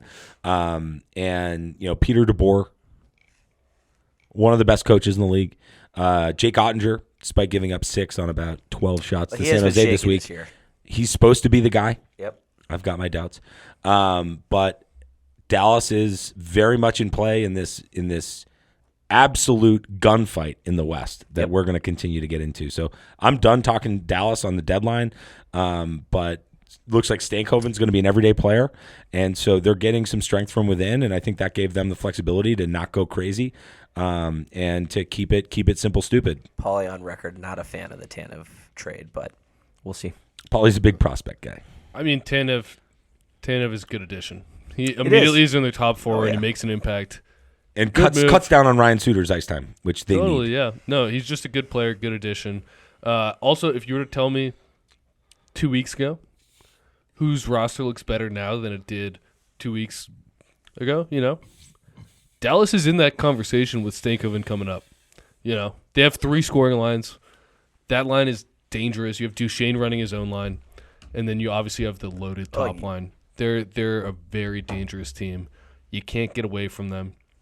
I mean, they have three lines that can score. And Johnson, Ben, and Stankoven is just it's elite. It's quietly making a name for their now. third round or third line of the year. And I think you said it's been a week or 2. It's yes, there's making acquisitions, but I think when you can move a guy up from obviously the AHL to the NHL, that's their big trade deadline win, is the fact that Logan Stankoven is going to be, or at least looks to be, a proven scorer and a proven talent in the NHL. And, as we've talked about with the Stars, they have a war chest that they can still tap into with that prospect Bork that's, I think, still in the AHL. But this is what you need when you have Ben and Sagan eating up so much of your cap.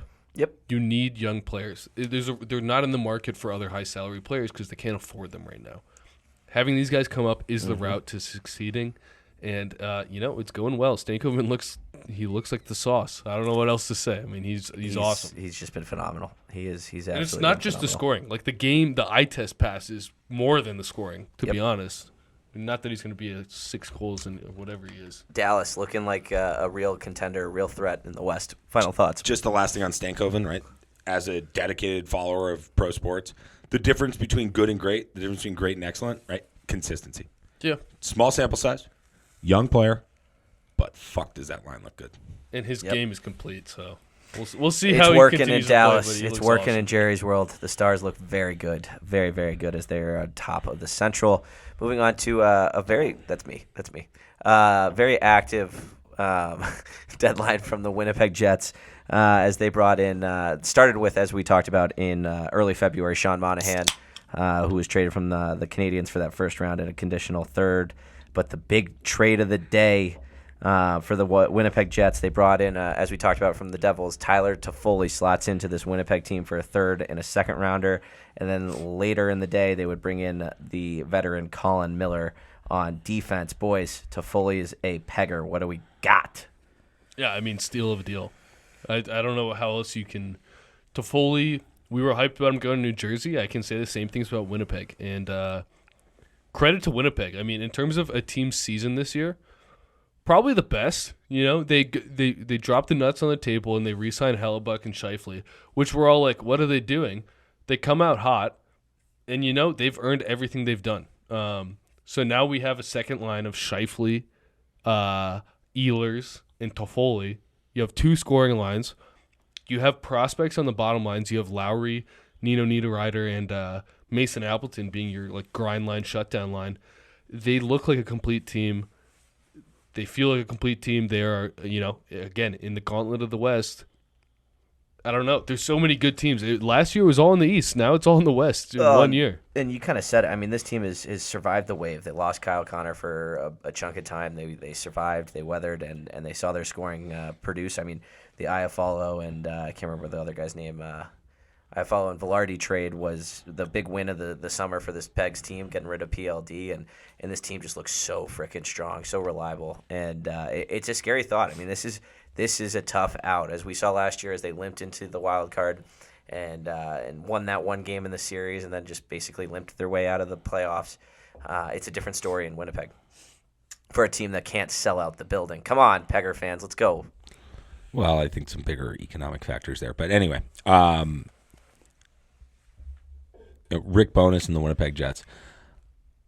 You look at their lineup right now, and you've got Velarde and Toffoli on the kind of day-to-day, not yet playing. Velarde might have a serious injury. There's some concern there. Okay, so if you can add both of those players to the lineup for playoffs, that's a logjam up front. I mean, that's a lot in a good way, right? Nemestikov's a guy that can move up and down the lineup. I think his spot on the top line is ready for Toffoli to slide right into. And Monahan was a major deal. So I like that they're going for it. The defensive group there, I've got some questions about. Sure. But they've got Hellebuck backstopping it, and he can steal. We know he can steal a game. I think this is the year we find out, can he steal a series? Because we're going to continue through the West. We've still got Colorado, Vancouver, Edmonton. A lot of top dogs hanging around, and even in that badass Central, I should say, between Dallas, Winnipeg, Colorado, more likely than not, Winnipeg's going to play Dallas or Colorado, right? Yep. So it's going to be a dogfight for them to get out of the first round, and they're going to rely, I think, on structure, coaching, goaltending. And they've got a couple scorers now that can help capitalize, and because their game is that stalemate, right? That is their game. And so when you add players like Toffoli, Toffoli and Monahan really that can play responsibly, not make the bad mistake, and contribute offensively, that just fits into their whole formula. So it's all been very consistent by Shovel Dayoff, right? That's their GM over there. Yep. So,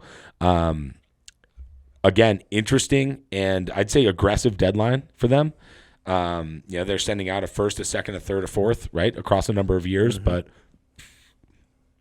pretty big buyers, buyers. And, there's, I think, over dramatized, right? They're playing to keep the team in the city kind of thing. I don't know exactly if it's that dramatic, but a lot is on the line for Winnipeg this postseason. Oh, yeah. And I can't say I'm not rooting for them, No, it's I think in terms of scoring, it's similar to Carolina. Where were the scorers? Who can produce? And now you're kind of starting to see that, as you said. So I think it's fun and it's exciting, and being in that dog hunt of a 2-point race, they could still come out with that Central. If Dallas looks as good as they are, it might be a harder said than done. But the Central title is not out of the grass for the Winnipeg Jets, and that would help them out. But unless it's Vegas or Nashville, well, you'd love to see Nashville, but you get Vegas first round. That's a tough matchup. So Winnipeg does not allow goals. No, I mean they just don't. Plus 42 differential. I'll tell you, I didn't even mention Vegas in the bag. I'm rooting for Winnipeg in this and the reason why is so many teams come off of disappointing years and think, oh, let's sell everything because we can't be elite without top end everything. And you know what Winnipeg said? No, we can make this work. Mm-hmm. And they are. Yep. And they're investing in their players. I love it. I think this is what a lot more teams should strive for. Oh, it's been a big middle finger to the boys that when we called to us too. That's what I'm saying. I mean, we called the Hellebuck and Scheifele signings crazy and ludicrous. Look at how dumb we look. Look how dumb we look. Absolutely, and look how smart they are. I love these guys. So the Winnipeg Jets, they look strong in the Central as they are fighting for that Central crown. Moving on to a team I was ready to say, all right. Hold on. Quickly, last thing on Winnipeg. Pegs. I'm also rooting for them. I'd love to see them win the Cup, and I'd love to just have it all flip back and put a spotlight on that shitbird PLD. That's kind of what it would be. He's been a big addition, by subtraction for this team. Massive. Yeah. Not to mention two major contributors You wanna into talk the about a lineup cancer? in Iafallo They- And they got Velarde. picks back in that too. So this Oh, yeah. deadline's a little It's a less win. expensive when It's a you think win. about that. Valid. win. That's offsetting, right? That's a lot of offsetting Yep. picks and prospects to manage. No, so. it's We could look at the overall it's the PLD trade. curse as far as I'm concerned. It's We'll the we'll PLD get, we'll curse. get to that shitbird. But let's continue in the Central. Let's continue as we will. No, I thought Colorado looked pretty beatable coming into this deadline. I mean, yes, the train of Nate Dogg, Makar, and Co is elite, and you can't deny it. But Colorado said they needed to get some stuff done, and they got stuff done as they brought in, as we talked about with Philly earlier in the day, Sean Walker is a Colorado Avalanche as he joins the D-Corps with a 5th-round pick in exchange for Ryan Johansson and a conditional first, as we talked about earlier. Bowen Byram is now a Buffalo Sabre in exchange for Buffalo's former leading scorer, Casey Middlestat, which has been a question mark of whether or not this guy belongs as a top scorer in the league. But he's starting to finally make some waves as he's had a good year. And then the termite of the move, our second teamer, Brandon Duhaime, goes to the Queens team and joins Miles Wood as a Avalanche as the Wild in Colorado struck a deal earlier yesterday, and then finally, besides a minor move, Yakov Trenin, a big forward depth piece from the Nashville Predators, joins this Avalanche team as the Avs, very active in this year's deadline. Boys, what do we got on Colorado making some moves? I was the first to say it after the Byram for Middlestat deal. I said if Middlestat remains on this Colorado team and there's not a bigger shoe to drop from the salary cap plays involving Johansson and this deal, then somebody fucked up in Colorado. That was my take. Doesn't appear to be part of their plan. I think they think Middlestat is kind of fitting right in there. And I'll tell you what, boys. I'm skeptical. I'm skeptical about Middlestat's face-off value. He's been a sub 50% face-off guy his entire career. He's not the biggest or toughest guy. He skates really well. He's always had high skill, but he's really been an underperforming scorer in the NHL. Even on bad teams, he's put up some points, but it's kind of a lot of bad team cookie points that I don't put a lot of weight in. So you add Middlestat in there. What's funny, guys, is that remember at the start of the season we talked about X factors. Remember, and I think Ryan Johansson was on more than just me picked Ryan Johansson as a key X factor for them. He's been a major disappointment, right? He's just about getting bought out. He got traded and waived and salary retained, and everything that they did was about getting him off their books and improving the team. So I think that was a good X factor pick, and I think that they spent a lot at the deadline to address that. Middlestat, Trenin, Duhaime. Middlestat and Duhaime specifically, right down the middle, hoping to get some scoring out of Middlestat. And with Duhaime, you're hoping to get that face-off because that's really all that Johansson was bringing to the Avs this season was strong face-off stats. Other than that, he's been a big nothing and in a letdown, and maybe one of the guys that was part of that Devon Taves call-out, which I think we were all looking at. So aggressive deadline for Colorado. Should have been an aggressive deadline. Was an aggressive deadline. Bo Byram, to me, he's such a rare talent, and I think the opportunity for them to have Makar and Byram forever is It's scary to pass up on. But at the same time, when you have Makar playing 30 minutes a night at the Bobby Orr level that he's at, it makes a guy like that slightly more expendable. There's also the concept of trading high, even though I don't love the return, but trading high on Byram given his concussion history. I've talked about Brandon Carlo in the past, and that good player on a great contract, really, really, really, really, really like the guy, but he's just one more weird dump-in retrieval away from maybe never playing again, right? You never want to say that. Yep. You're not rooting for that stuff, but to me, that's the only angle that makes sense about parting ways with Byram. The only thing else I would add to that is I think they are really that much sold on Sam Girard. Well, tell that to our boy Barbashev forechecking and breaking his sternum in the whatever round that was last year. Right. I mean, so I'm just saying. I think they're bought in on Girard. They're adding stability with Walker in losing Byram, and I think Byram's been a little up and down for them this year, but it's a win now move for a win now team, and I can't say I don't like it. I'm down on Middlestat. We'll see how it all shakes out, but I think that there's plenty of grit up and down that lineup from both the blue line and up front. And these guys are going to be they're going to be a force to be reckoned with. Oh, yeah. Tough out. Because it's like we've seen how far just playoff Nate and Rantanen and McKinnon can take them. And now big return to the lineup is Nichushkin. Oh, yeah. And so they've got much better depth pieces there now than I think they have. I love that they brought in Parise. That's an underrated addition from free agency, right? Taking him off the couch a few weeks ago. And what can I say? I think they're the team to beat in the West. I agree. I think a big thing that motivated this move is they've made a change this year to like really emphasize playing McKinnon, Rantanen, and it's been Drouin or Lehkonen, whoever the winger is. But that top line with McKinnon and Rantanen with Makar and Taves. So they're essentially saying, our three superstars, generational talents, are going to be on the ice together.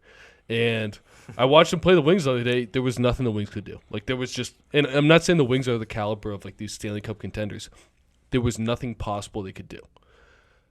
That's great. When they were not on the ice, the game was completely different. Just completely different. They still have good players, but a Ross Colton, Miles Wood, and Drouin line is not a second line of a Cup contending team. It just isn't. That's a third line, and that's why we like them being there. Third line, good third line. All of a sudden you have Middlestat, Drouin, or Lehkonen, and Nichushkin is your second line. I don't think their defensive core hurts that much because you have Manson, you have Girard, and now you have Sean Walker. So the defensive core is still strong. I don't think the defensive core has suffered because of Bowen Byram. Also, Bowen Byram has not been able to, he's going to be better in Buffalo than he ever would have been in Colorado because Makar is getting all those minutes in which Bowen Byram would be great. Dahlin. But Dahlin can play a different role. They've made this emphasis in Colorado that we want Makar out there with the top guys. And that's where Bowen Byram's game is better. 22.1 is the average age of the Buffalo blue line now, which is absurd. It's great. It's great. Yeah, but they can play they want Makar with the top guys. I think Sean Walker and Manson or Girard is a better pairing than Bowen Byram with either of them. I just do. And it hurts to give up that type of talent. I get it. He's also on this concussion, So but Middlestat's a good player. And I Ross, you're kind of trashing him a little bit there. I agree. I was trashing him. No, I'm down on him. He's a good playmaker. He's a very good playmaker. He's a puck mover. That's what he is. There's a reason he was leading that Buffalo team in goals or in points. And I think he's going to be good there. I just do. And he's clearly their best center option of this year, other than the McKinnon, of course. That's what as a second line center, he's the best thing they've had since Kadri. But just the last thing I want to say is you talk about them loading up that top five, right? And just trying to focus on dominating a game. You look across the league and it's really that top five, and then it's Draisaitl, McDavid, Hyman, Ekholm, and the Bouchard, right? I think everybody wants a conference final, Colorado, Edmonton. Oh, yeah. I think everybody It'd be dynamic. I think everybody wants that, and so the way that that's taking shape to have the lineup changes and the matchups and trying to figure out, okay, are we going to try to keep our five away from their five? Are we going to try to go head to head and win horses on horses? And then if that's a wash, horses on horses, then what's going on with the depth, right? They just the chess games of that and the unique pieces that those two teams have to just put five superstars on the ice is dynamic. Oh, and looking at the third line, it's Woody, Colton, and Trennan. That's a very hard third line to play against, and that's a team that can be a shutdown line in some parts, maybe not on the left side, but that was their second line a week ago, and now it's their third, right? Yeah. I don't think the defensive course got weaker. Two guys that I have not been shy about in discrediting, right, are Drouin and Middlestat. Mm-hmm. But the weaknesses of their games, Nichushkin helps with all of that. He 200 feet, and he goes and gets pucks. Yep. No, it's going to be a big load to carry. Are you about to pump Drouin's tires? 100%. Oh my! Drouin has been making good us this both year. sick. Drouin's got 40 points, Quietly. 38 points. Very quietly, yeah. They've kept him on the top power play. That is not by accident. He's been on it all year. The Nate Dogg granted. I don't think so. I don't think Nate Dogg's saying, I need Duran on my top power play to No. sacrifice It for just the was team. Nate Dogg's wish in the offseason to bring him in, and it's Yeah, because they got him for like, what, no. $1 million? I'm just saying it's just that's all. He's been a great deal. He's on pace for a career year in points. He's been a great deal, and he looks good. First 15 I games get- are not that good. No, he looks good, dude. I know. But to Ross's point, I think it's very valid with what you've seen from both of those guys. In Middlestad specifically, yes, this is a former 8th overall pick. The expectations were a lot higher on Middlestad, and I think if he had taken the steps that he could have been or should have been taking that people thought, this Buffalo team would be potentially in a different conversation. Yes, he's leading their team, but I think the expectations on Middlestad have been a lot higher than what he's reached. Am I saying he's had a bad year? No, but I agree with Rusty that there's concern to be had there, and I don't know. We'll see what happens. I think he's an RFA, if not this year or next. Let's watch him in a winning organization. That's true. No, it's a different environment. Let's see, because there's a reason they were willing to give up Boone Byram for him. Yep. That's not it's a big was move. the biggest It is a big asset move. moved at It the is a big deadline. move. And it's hard to second guess Colorado's front office. And that was the biggest thing dealt, and it was for Casey Middleset. I think this is going to be a good trade. Are we ready to keep her rolling? I think we got to. Whether we're ready or not, we got to keep pushing. Vancouver Canucks, leaders of the Pacific, quiet through the March deadline, but the big move obviously was Elias Lindholm at the end of January. We've talked about what that impact has brought to the Canucks. They continue their strong play, leading the Pacific, like I said. It's when you're 11 points clear of the second place, it's yes, they have 4 games in hand on Edmonton, but things are cruising, and they faced a little bit of reality check the last few weeks, but things are cruising in Tocchet land for the Vancouver Canucks. Any thoughts quickly on the Knuckleheads? A couple big things that bear mentioning, right? Lindholm deal caught a lot of people by surprise that Lindholm was going to Vancouver because for honestly, the primary reason is how great that third line was. We saw him in person, and we've watched a lot of Canucks. That third line, when healthy, was Bluger, Dakota Joshua, and Garland. Yep. And that was their best line every now and again. Oh, by the way, meanwhile, Elias Pettersson, JT Miller centering the top 2 lines, both among the top leading scorers in the NHL. Mm-hmm. So that balance was completely dynamic. And to bring in a center like Lindholm and to pay the price to get him, it was a bit of a head scratcher at the time. Now, in hindsight, they got the big extension to Elias Pettersson done. Yep. So it seems now it's easier to understand. Perhaps that was a little bit of leverage and to understand things. And there were rumors about maybe flipping Lindholm and moving things around. But now the outcome is you've got all those guys.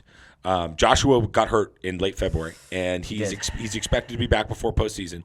He's a big piece.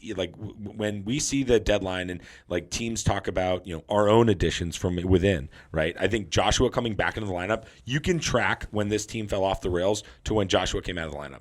So I think Joshua is a big hit for them coming back. Another guy that didn't play much of the early part of the season that would be an area that we expected them to address would be defensive depth. Carson Soucy, back from injury, starting to get his feet wet in the league, playing that kind of bottom pairing type of role. So I think those are 2 really big like aspects to what this team is and why a deadline of just the one move, can be justified. And they have like some of the best depth there you could possibly imagine with the forward group, and they're playing really hard. And I like that they were aggressive in getting Lindholm. It's still like the way he kind of fits in is still a little strange. Everybody looks at their record since acquiring him, and I go back to Joshua being out of the lineup more than I do Lindholm being in the lineup. Like Lindholm's been pretty solid for them, and I that's what I've got for you is like I'm less focused on the Lindholm move itself. Yes, it improves the team a lot, but I think almost equally important that we're going to see come playoffs is Joshua being part of things, Soucy being part of things. Oh, and that little pesky bastard Connor Garland that they were talking about trading in October, also being a huge piece of this team's depth. So that's what I've got for them. It's a little off the rails, but that's where I'm thinking about Vancouver. Yeah, I'll be quick on this. I liked the Lindholm deal at first. When it became clear that he was leveraged to sign Elias Pettersson or an insurance policy, I kind of hate it now because looking at the rest of the trade deadline, they could have had Gensel. They could have had Hannafin. They could have had Tyler Toffoli. They could have had any of those players for the price they paid for Lindholm. Well, Lindholm's a lot better than Toffoli. Yes, but they could have had him for half the cost. And he would have he's fit a rental. better in that roster. Well, both are He would have fit better in that roster as a winger. I just don't understand why you don't get the Pettersson deal done and then assess your trade deadline, because it's like, oh, let's plan for next year, even though we have an RFA. You understand what it would have cost to sign Lindholm? $12 million that they could have matched, and if they don't, it's 4 first-round picks. Like, they had him under. Like, it's not like he's going to hold out. That's not You're talking about Pettersson, not Lindholm. Pettersson, yeah. Yeah. Sorry, you just mixed the names, but Yeah. I don't like the approach because Lindholm, I don't think, was the ideal addition for them, given their roster construction. it's a bit of a square peg round hole, right? It is, and they could have added for cheaper, better players for that roster. Yeah, he's a good addition. He's going to be valuable. Pretty good square peg for any round hole, though. Of course, no. I don't hate on the deal itself. I hate on how they approached it because it seems like they weren't going to sign Pettersson. The only thing I want to counter that with is like the business dealings between Pettersson, his agent, and the Canucks. That's stuff that we just don't really know. Like, we don't have a ton of insight into that, and like the nature of how that was playing out, and how the different areas, like, murky, and how the different stakeholders were positioning things. Like, it's really easy to second guess that, but it's really hard to put yourself in the shoes of Jim Rutherford as things approach. Yes, You know what's not hard for me though? You don't need insurance on Elias Pettersson right now. You know why? Because one of two things happens this offseason. He says, I don't want to sign with you, so he goes signs an offer sheet, right? With somebody for $12 million. That's what he's going to cost. At least over 10. Over 10 means you get 4 first-round picks in return. That's what it means. So my only Or you can match it, by the way. You can match it as well. So somebody has to overpay him past the point of what you'd pay. I don't know why you need insurance there instead of just buying in on this year. And I think Toffoli would have been a better addition than Lindholm this year. I hear you. I think the big And they're going to have to sign Lindholm, and they probably won't. No, I think they'll let Lindholm probably at least they'll entertain what he could move. But Boston. no, They can't trade him anymore. but no, they can't trade him. But I think the reality was they needed to get it done. They got it done. They got it done early, which was, I think, in this case, if you brought in Lindholm and had these struggles now, it's a difference between having it now in March, where you can kind of still try and work things out. And yes, like you said, Dakota Joshua being out throws a mix into things. And right now, looking at how things are kind of stacked up, it's Hoglander, Pettersson, and Suter versus Bossert, JT Miller, and Mikheyev. And then there's a little bit of transition in the third and fourth lines. I think that'll bring Bluger, Garland, and Joshua back together and see if you can mix Lindholm back up into the top 6. But I don't know. I like that they got it done with some urgency early in January. They're letting it play out. I think there's time to figure things out still and get those games and chemistry building as you're seeing. Like, he came in and scored 2 goals the first game he played as a Canuck. I don't see that. I see the value still there, and I still think it's a big move looking at the scheme of things. And yes, I hear you could have, woulda, shoulda, woulda had Toffoli for cheaper, or Grzelcyk or whatever, or not Grzelcyk, Gensel. But I don't know. I don't hate the move of bringing them in early. And I don't hate it.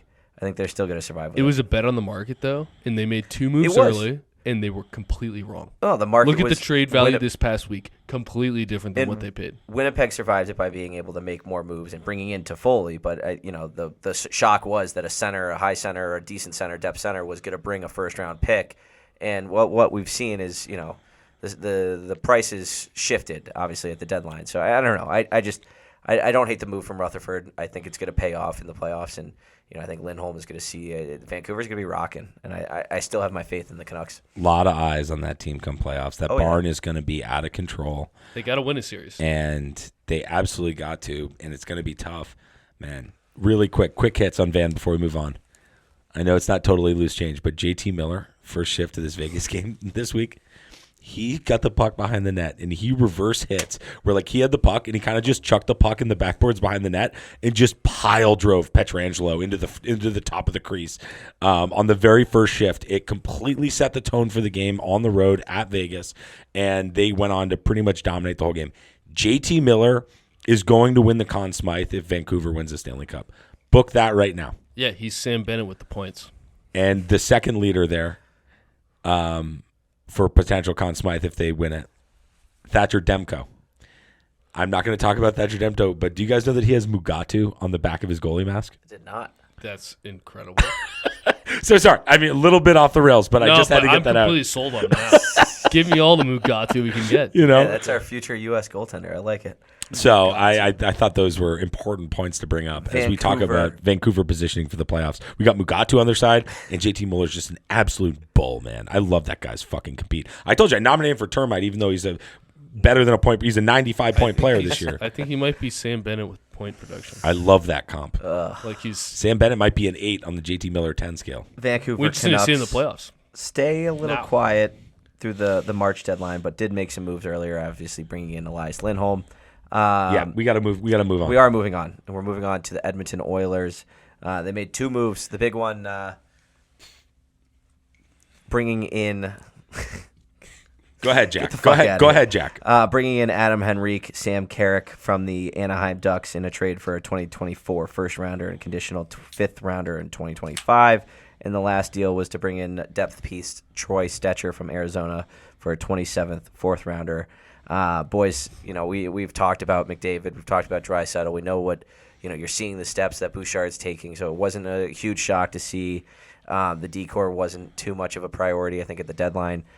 You're bringing in a huge piece in Adam Henrique and what he can bring to the table. We've talked about it in the weeks leading up of how an important piece he is, and that's where you see, I think, the 2024 first rounder. It was, Edmonton was shopping their first round pick. You knew that was going to happen. It was something I think they had accepted that they had to get rid of to really improve this team, and that is what they did, bringing in Henrique and Sam Carrick in his first NHL game with the Oilers already squared up with Olivier of Columbus. Do I think Olivier won that fight? I do. But you love to see him trying to make an instant impact in the locker room and getting the boys' hearts by taking a tough scrap versus who I'm going to say Olivier quietly making himself the toughest fighter in the league. Might be the inch for inch toughest fighter in the league. I'll give him that. I really do think so. Inch for inch. Really quick on Edmonton, right? We knew it was going to be an aggressive deadline. It's shit or get off the pot time there. Early in the season when they were going crazy, right? We were saying, what the hell's going to go on with the future of Draisaitl McDavid? That's a major crisis conversation. Mm-hmm. They've obviously righted the ship, the almost league record win streak, and they're right back in the mix here as a Stanley Cup favorite. Yep. Now, we were just talking about Colorado's top 5 and Edmonton's top 5, and what I've seen from Edmonton that's a little concerning is their movement towards that power group and loading up Draisaitl and McDavid. I still think their playoff formula needs to involve stretching the center position, and this move to get Henrique and Carrick, who are both centers. Yep. I'm not sure Carrick's going to play a lot of center, but Henrique is a very legit third line center. He is a huge penalty killer. He's and he's a great faceoff guy, great defensively. Points will come, but he's not going to. He's a little bit like a Danault. I'd say Danault's a little higher than he is on that kind of scale. But more pace. But I think that their winning formula needs to involve Connor, Leo, Henrique as the top 3 centers, and I think stretching that lineup is really, really important. And looking at it right now, we've got Evander Kane, Adam Henrique, and Corey Perry as a third line in Edmonton right now. It's a veteran line right there. One of probably up there for I don't know how old Kane's in his 30s, isn't he? Evander Kane is like something like 32. Yeah, it's probably one of the older slow ass line. It's an older line in the league, but no, I mean as you said, not fast. No, slow. That's for it's not sure. fast. What I love about this lineup change though is one of my favorite lines of the year is back together. Draisaitl, McLeod, Foegele. McLeod. I didn't even mention McLeod. Sorry, keep going. So Draisaitl, McLeod, Foegele played probably 10 games together earlier this year, and they were buzzing, and it let, separating McDavid and Draisaitl. I love it. There's so many possibilities to do this now, in how you want to shuffle around the lineup, whether that stays as a line. You add lineup depth of legitimate NHL players. Henrique really the big one. Carrick's going to be a 4th liner, but Henrique can play a wing on the top 2 lines. He can shuffle around the lineup. You probably want him as your 3rd line center, but you have McLeod too. So McLeod can go be that 3rd line center. Mm-hmm. You can move Henrique up. I think more likely the opposite, but yeah. But they have You've got flexibility. The point is they can do either, which allows you to have flexibility of moving around Draisaitl, McDavid.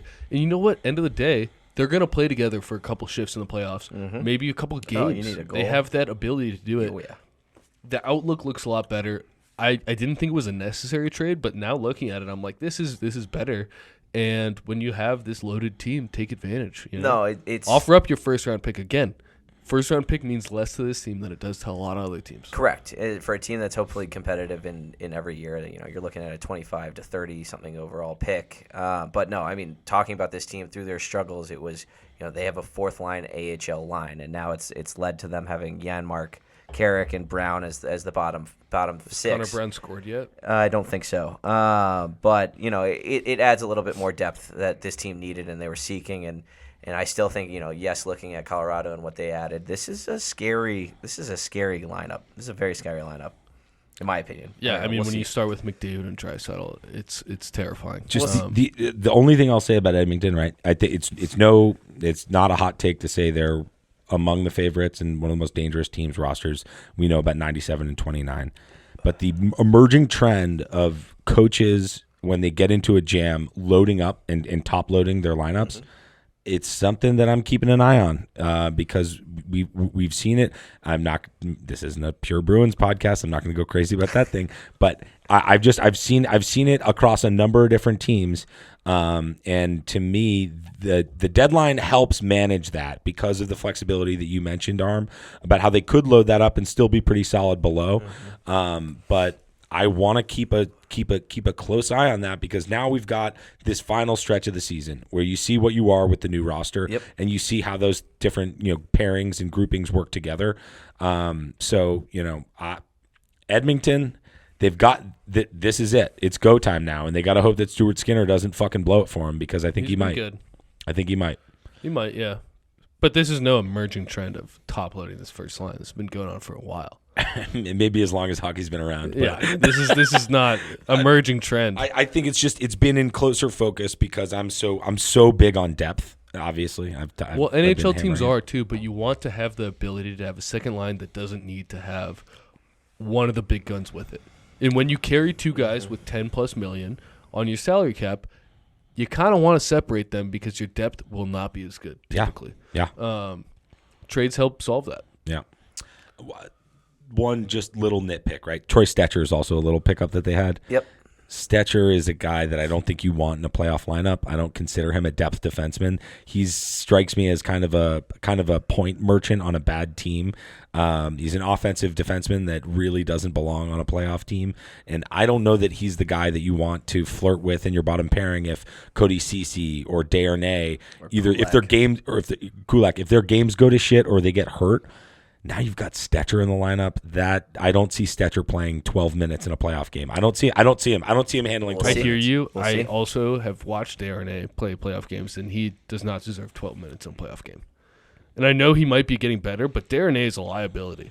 And I think Stetcher brings in some good, healthy competition there. Okay. Okay. I don't think it's a downgrade there. They're completely opposite players. I'm aware. Yeah. I'm aware. And I don't think either one is really the answer. No, but at least you have options there. I think it's always good to have an option, No, and maybe better than their seventh defenseman. And maybe them being opposite players, they could play together. Yeah, I don't love having the both of them on the ice at the same time. That, but it's just like you never know, and the attrition that is the playoffs. I would have liked to see a steady Eddie defenseman come into Edmonton. I would have liked somebody like that. We've talked about a number of guys that have gone around. I think Dumbo would have been an interesting addition. Dumbo would have been great. Oh my God, Dumbo. I would have liked Dumbo on any team, by the way. But Dumbo Eric Johnson's a name that comes to mind. I hear you, but he's slow. Yeah, but Desharnais slow. I know. Moving on. But just to finish that, Edmonton's the classic team with speed that has some speed to spare. Yes, there's no denying that. Our final team in the Pacific, your Stanley Cup pick, the LA Kings. They did absolutely nothing. Not a damn thing. Not a damn word out of Rob Blake and the LA Kings as they stand pat at the deadline at 32, 19, and 11. They're in a bit of a dog race with the dog hunt with the dog fight. Thank you. It's Friday. Dogfight, Michael Vick. They're in a bit of a dogfight with the Vegas Golden Knights as they did pass them by 2 points. LA has a game up, or Vegas has a game up on the Kings. Don't look now, but here's LA in the division mix, not the wild card mix. That's I think a huge that has to happen for me to see the Kings out of the first round, in my opinion. So all right. So there's no additions to talk about. So I think we might as well just No deadline moves. The Correct. big rumor thing that we said we weren't going to get into was the PLD Boston Olmark thing. Cancel. Frankly, they've gotten fine goaltending, okay? And I've been a little on edge because all the insiders have been talking about LA finding a solution in net all year. LA's second in the league in goals allowed, okay? So they're getting fine goaltending out of Talbot, Rittich. They're getting fine goaltending, and they play good structure. Their biggest aspect here, as we head to playoffs, which I obviously believe they're going to make the playoffs. They're not a shoo-in, obviously, with Nashville pushing and some of the other things. But Kempe has been out, and Alex Turcotte, high draft pick prospect, has been stepping into that role. He's shown some signs, but he doesn't seem like a guy that you really want to have in the playoff lineup. Kempe needs to be ready to go, needs to be ready to be Adrian Kempe come playoffs. They don't stand a chance without Adrian Kempe. I'm going to say that point blank. And the other thing I want to say, and this is my closing point here on LA because they didn't make any moves, Quentin Byfield's the best player on the team. I mean, he's a fucking stud. Dude, the last the three size, the scoring, he's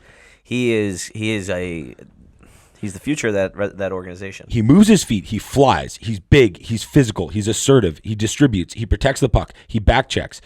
He goes to the dirty areas. Quentin Byfield is the best player on the LA Kings. He's been the best player on the ice the past week and change that I've watched him. We've seen him emerging this year with the caveat that he's playing with Kopitar and Kempe. Now that's been a little shifted up, right? He's been playing obviously a lot more with Kopitar still. Yep. Kopitar's no slouch. Kopitar's awesome, but I think that the way that Byfield's surging, he's the best player on the LA Kings right now. He needs to be a beast. He needs to continue to be a beast. And the irony of all this, and I had this epiphany when I was sitting there watching the game the other night. He and Pierre-Luc Dubois are the exact same player. The difference is that Dubois does not play.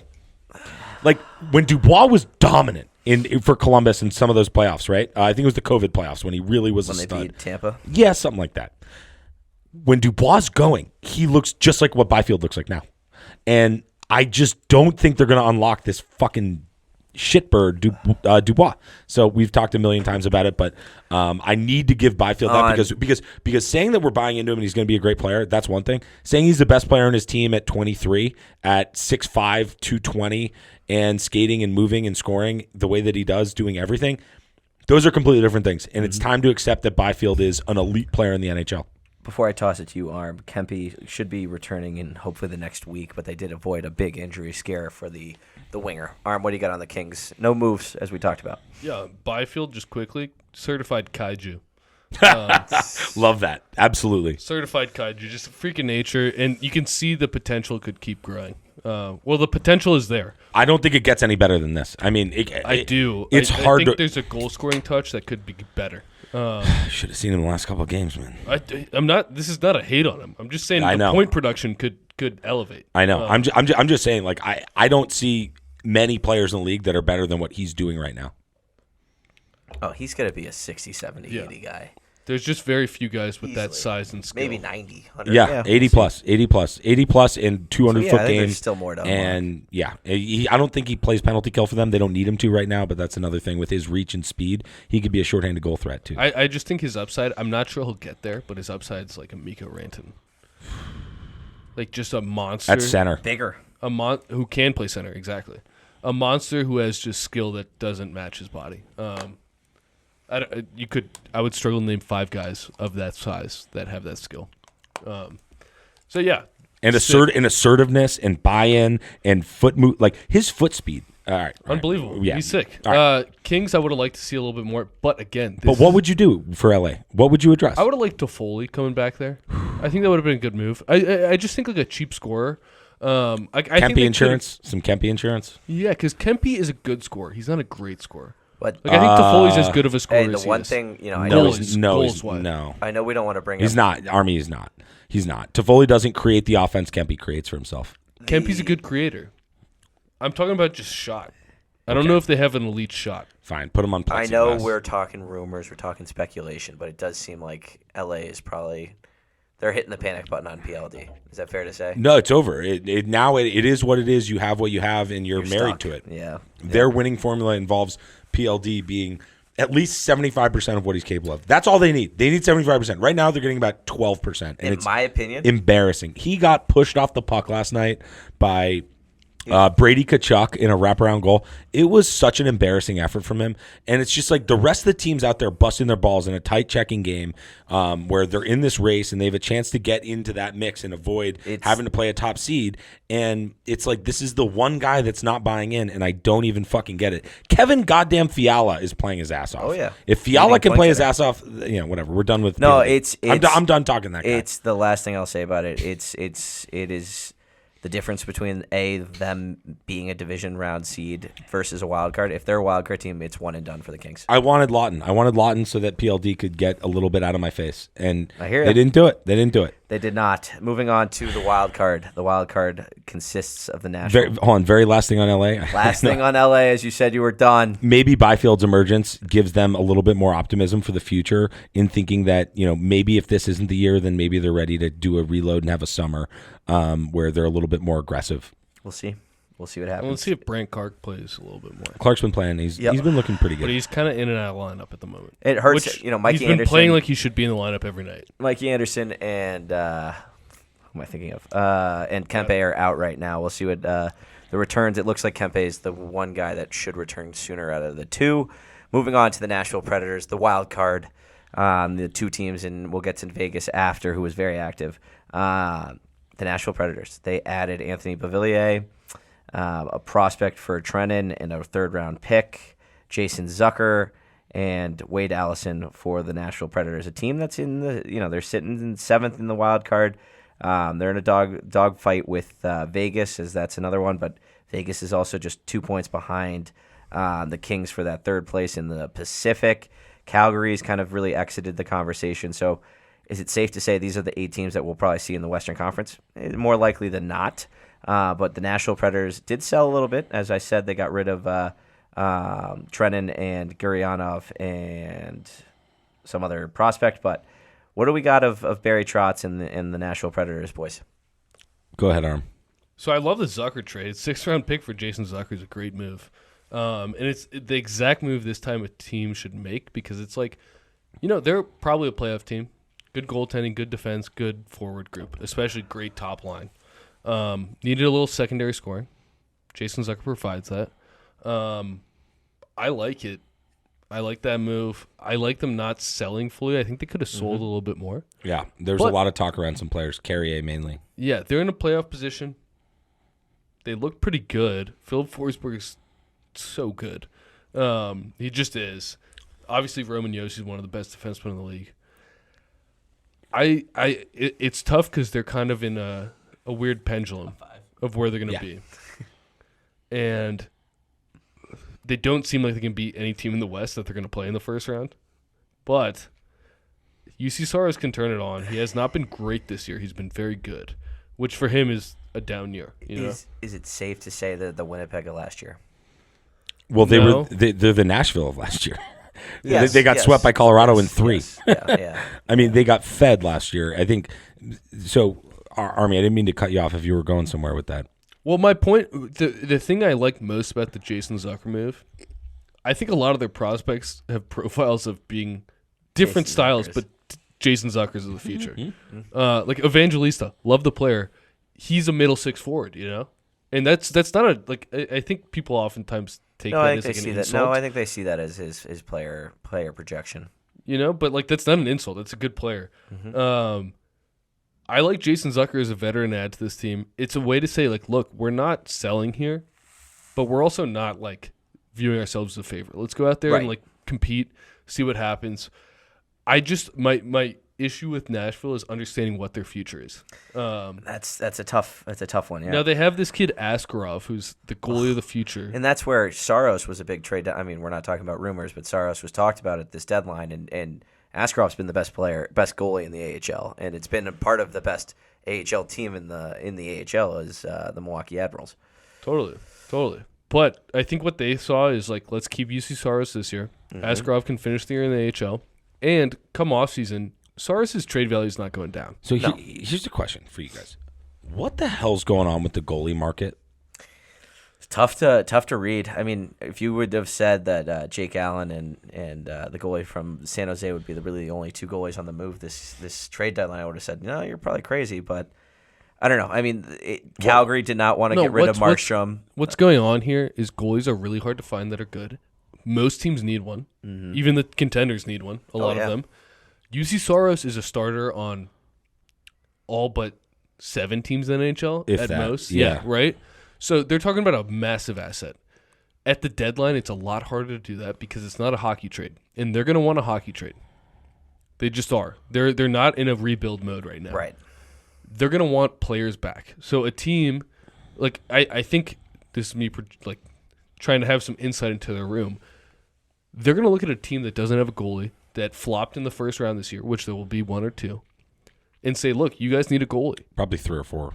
You guys need a goalie. Trade us back some high-value assets from your current roster because you can go fill those holes in the offseason.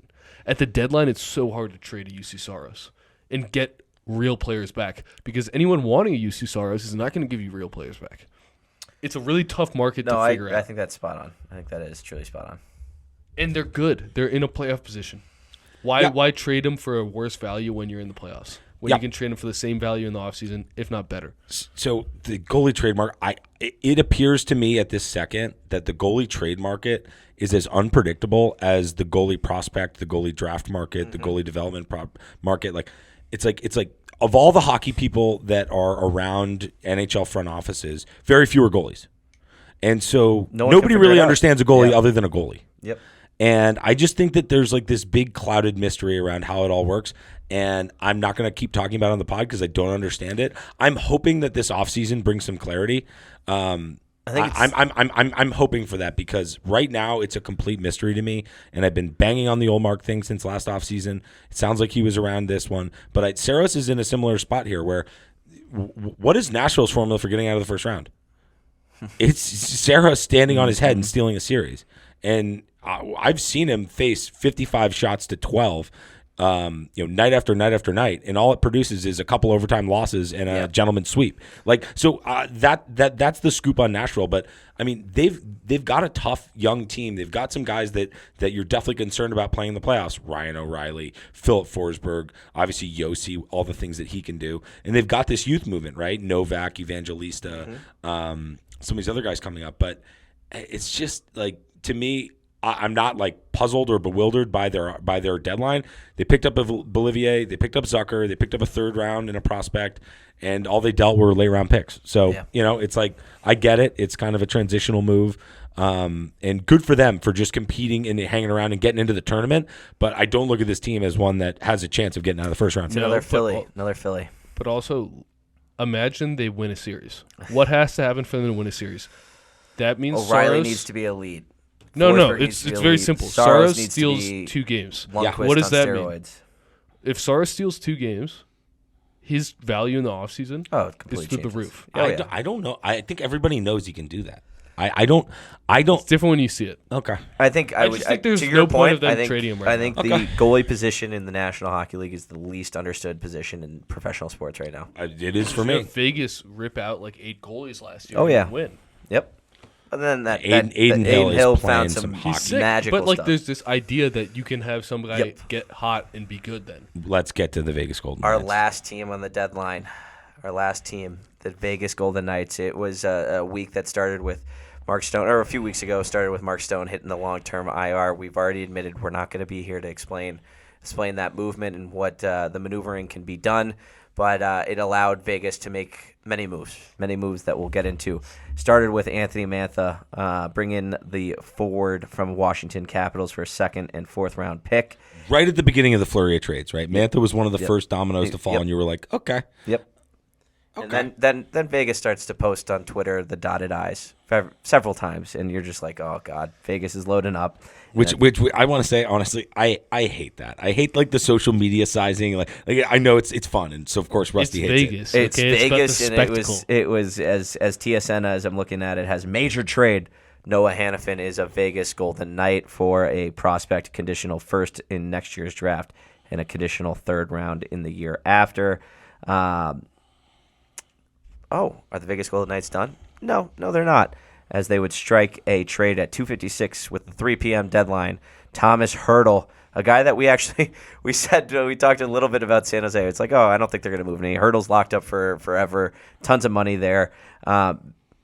Nope. Thomas Hertl is a Vegas Golden Knight as long as with a third-round pick coming their way, 2 third-round picks for a 2025 first and a prospect. The Sharks will retain 17%, so that ends up being about $1 million. Again, we're not cap guys, so we're not going to get into it. 17%? There was like a third broker. Like, there's no team that epitomizes the confusion around the cap right now more than the Vegas Golden Knights. Yep. But Mark Stone's holy got heck, LTIR is it working? the same week. All the last 3 fucking years. Undertaker gifs, right? The sitting up. There's one of Kevin Nash, the professional wrestler. There was a scene in wrestling where he's sitting in a wheelchair with a cast on his leg and a blanket over him, and then in the middle of the match, he takes the blanket off, and he's got 2 healthy legs, and the cast was just faking there. It's just Vegas is the epitome of, like, the NHL cap is becoming crap, and I don't get it. I don't like it. Whatever. We're done talking cap. Let's just talk about the additions and the ice. The only thing I will say, it does sound like Mark Stone will miss some time, as he will probably return sometime. It's spleen. It's a pretty serious injury. It's a very serious injury. It sounds like he Which is will also miss playoff time. conveniently something that's awfully hard to prove. And Jack Eichel just came back. He looked a little shaky in his return, but Vegas has looked shaky. I mean, they've fallen to the 8th seed in the Western Conference. In the wild card, I still think it's not a hard task, to pass the LA Kings. Jesus, man, you're killing my Kings here. They're playing good hockey. I still just they don't give up goals. No, I get it, but looking at this top 6, it's Barbashev, Eichel, Marchessault. Not a surprise there. Stevenson, Carlson, and Mantha will slot in there. Hannafin will go in with. Where's Hertl slated? Hertl is not on the roster yet. Because is he coming off? Is he coming off an injury? Yeah, because that bumps Wild Bill down to play that shutdown role. Hertl is injured, and Hertl's injured, right? And he's supposed to come back. And Nicholas Waugh is still not in the lineup. And they've been battling injuries. Yep. Do you guys know that Vegas right now is in the worst stretch in franchise history? Yep. It's not surprising. Doesn't surprise me. Doesn't worry me whatsoever. It worries me. I hear you. I mean, Alex Martinez also just went on the IR. By the way, Alec, thank you. But no, I think you're talking about teams that are hitting the we need to win now. I think Vegas looks at this and they see that core of defensemen is getting older and older. So you bring in a guy like Hannafin. We'll see if they extend him long term, as he's a UFA this year. But the reality is, I think they know they're going to get Stone back. I think even if Vegas limps their way to the playoffs, they know they're not going to fall out of the 8th seed. And yes, is it a totally different scenario when you got to face the 1 or 2 in the playoffs? But no, the fact is, I think that, there it is. I think that the Vegas Golden Knights are a force to be reckoned with as soon as they get healthy. But like I said, I really am not worried about this Vegas team making a deep, deep run.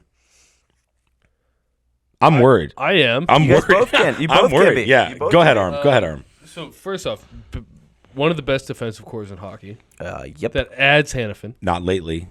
Not lately, but this is a formidable defensive core. No doubting that. Aiden Hill's been great. Now the forward group was good. Eichel's been out for a while. So we're Eichel's been out. Now you add Hertl in. He's probably not going to play until the end of the regular season. I don't think they make these moves if the wildcard chase was closer. Because if it was, I think they might be a little concerned about making the playoffs. Because Mark Stone's a huge loss. Don't get that twisted. Emotionally and on the ice. One of their best players. Probably they're in their top 4 best players. One of the best wingers in the NHL. Yeah.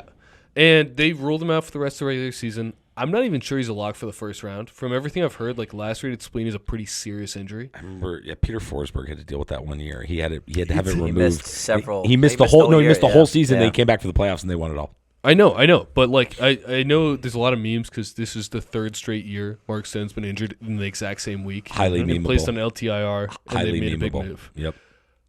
But that's a big loss, and you're not sure when he's coming back. He's a year older. It's a different injury. Yep. No, last year it's still a question mark. He is a question 2 mark back surgeries. It's when he's going to play. Yep. When this team's healthy, they are they're so much better than last year.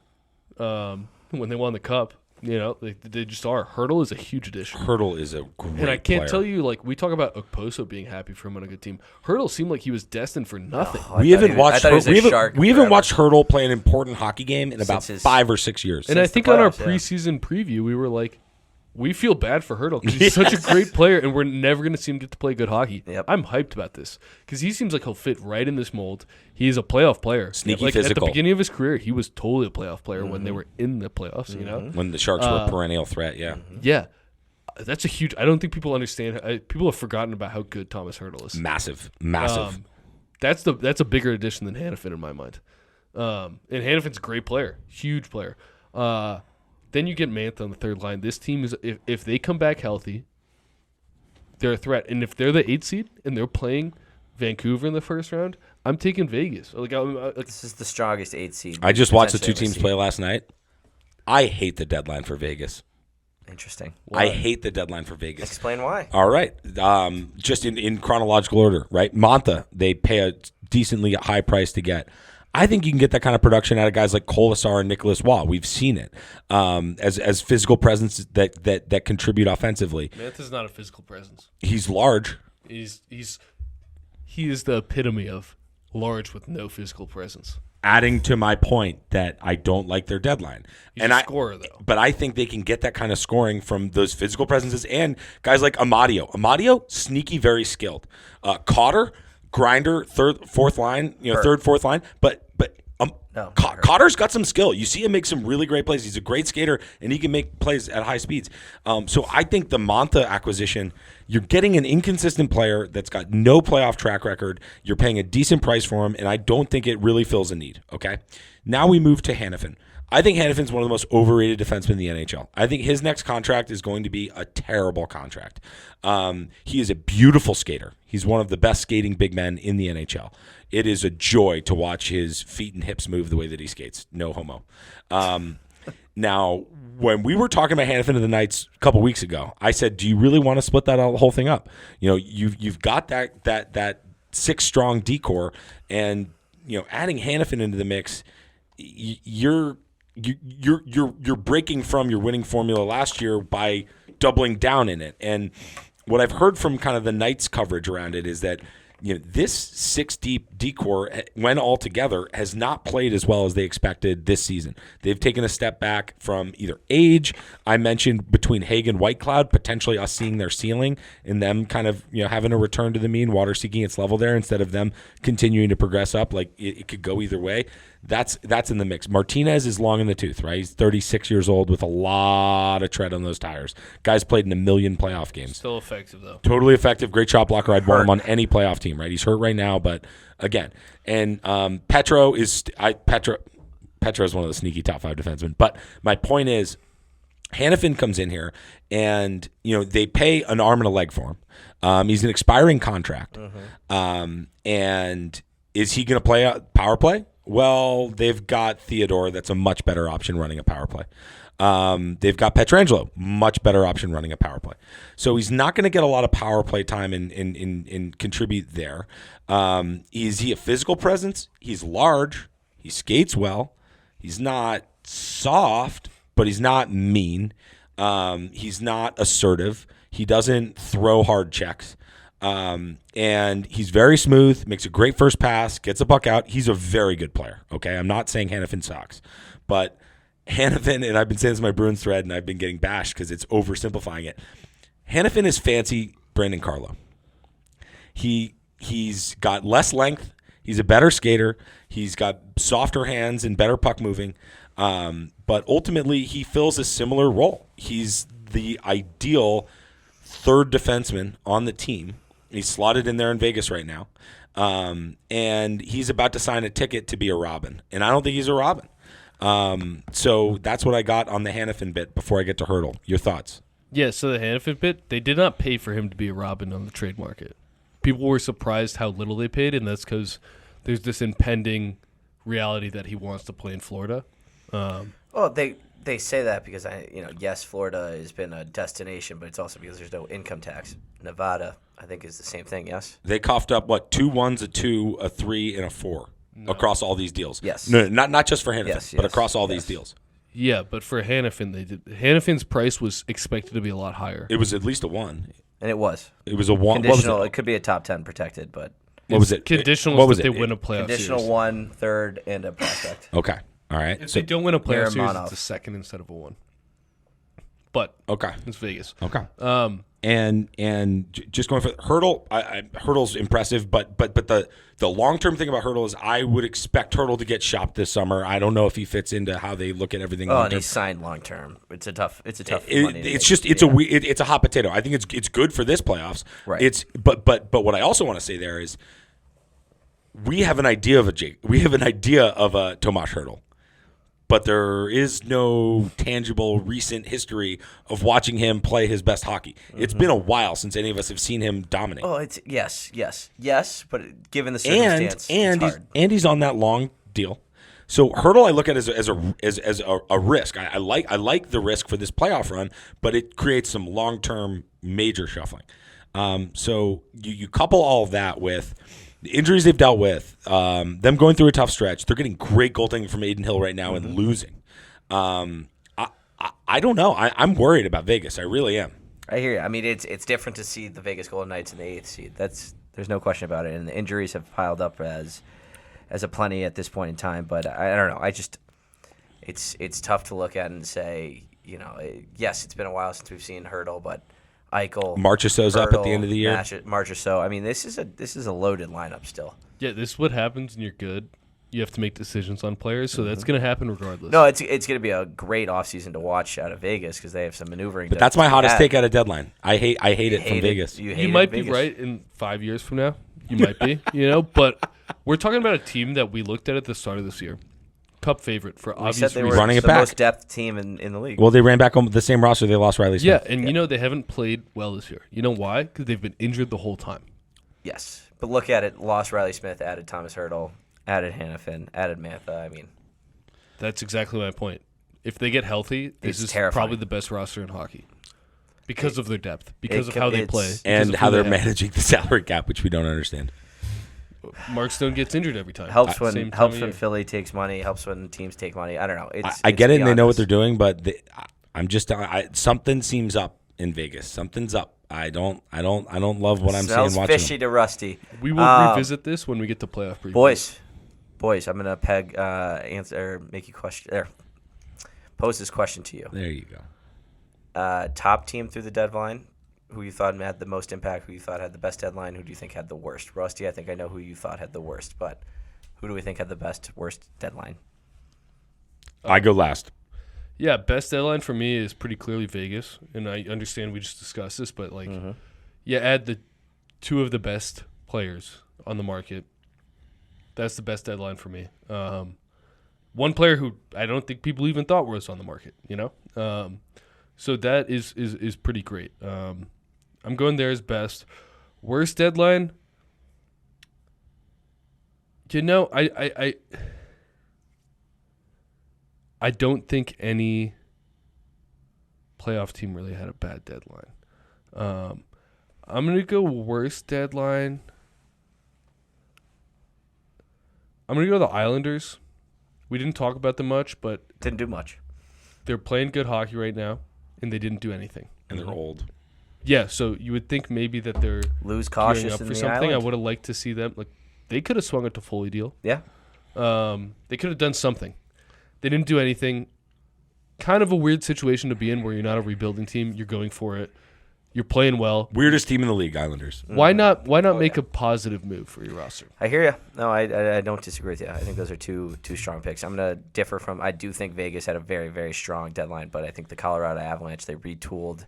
They found their depth. I mean, if everything clicks right, it's – yes, we're talking about Vegas, but holy hell, will Colorado be a hard out in any scenario. So I love what Joe Sakic and the Avalanche did. Not the GM. The president. Yep. Do you know who the GM is? I forget the name, but it's beautiful what Sakic's done, where he's no longer the GM, but he still gets credit for all the moves. Hate the Bruins. Hate the Bruins deadline. I think yes, we talked about. I did like that they didn't necessarily go at it and say, all right, we're risking the future, but given the circumstances, there's not much of a future. They don't have any picks. They don't have any prospects. All right, no, I hear you. So I think it would have been interesting to see a Hannafin there. It would have been interesting to see a different move, but then Maroon and Peak. Or whatever the hell it is. So yeah, I think, you got it. Maroon and Peak. I think Avs top, Bruins low. So I'm a little tied up with the best. So I think Colorado has the best team right now. but I don't love their deadline because I don't love Middlestat. Now I mentioned that I hate Vegas's deadline. That doesn't mean it's the worst. I just don't like it. I think that the best deadline. I'm going to keep it simple, stupid. Carolina. Best. They got the missing ingredient, and I thought about that. They're such a strong team that's what they needed. That's what they've been starved for, and they went out and got it. So kudos to them. Worst deadline. I'm caught up between Boston. But the reason I can't dogpile on Boston is because they're doing what they can with I didn't want them to go fucking nuts and do something. And also they got blocked by some, they tried to move Olmark, which gives me some hope. There's brains up there. Yeah, I guess I'll go with Take them. I know who you're thinking. Take them. LA Kings. Yep, you got to. LA Kings, you have to. because I wanted Michael Lawton so bad. Scott. Why do I keep saying Michael Lawton? Yep. No, you're right. Michael Clayton, it's a movie. So Scott Lawton. I wanted Scott Lawton so bad. I don't mind your pick. My pushback on the Kings is I don't think they view this year as their true winning window. With the state of their best players, we talk about Quentin Byfield being their best player. Kopitar's aging. I don't know. Kopitar's got a lot of puck left in him. He's got a lot of puck I know, left but in him. I think you got to take dude is a take the thoroughbred. years. When you're a franchise, though, you're looking at you have Kopitar or you have Byfield, Brant Clark. The future is Kempy's not old. Kempy's there. I think they're looking at maybe a different time frame than we realize. Yeah, that could be. That's the trade deadline not saying show, they're not boys. contending, though. The trade deadline show is a strong one this year, a long one, but the teams were active. The top 16 teams were very active, and we talked a little wild card, but it is, I think. How many deals, Jack, in total? Over 40? Probably. Over 30. Easily over 30, probably over 40. I think this is the most active trade deadline of all the professional sports that we've seen in the last 5 years. No. Maybe, no. I don't know. Last year was pretty crazy. Last year was, but I don't know. NHL-wise, yes. NHL's-wise, this was a great. NBA owns the trade deadline. I don't think so. Whatever. Let's not talk NBA. Who cares? Final thoughts or final segment of the night, Saturday picks. We talked about it. We talked about it off pod. Rusty was the only winner last week as Calgary on the late night show defeated Pittsburgh.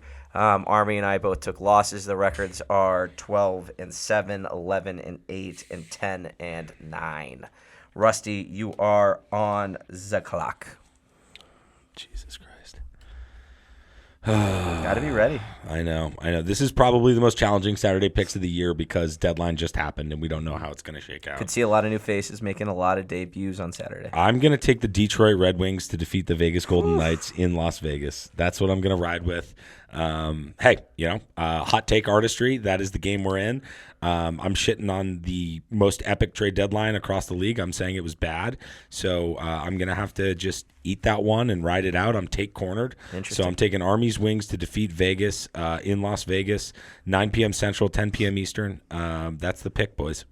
And it looks like I just want to see what the odds are. Vegas. Let me just make sure Detroit's Vegas not. Oh shit! Detroit's off a back-to-back. Hold the phone. Hold the phone. Are we really doing this again? Can you circle back? I sacrificed my first pick because I made a wrong one. You guys go. No. Just get it over with. Fuck. Fuck. All right. Fuck you, Armor. Go. Senators over Sharks. Okay. I hate you.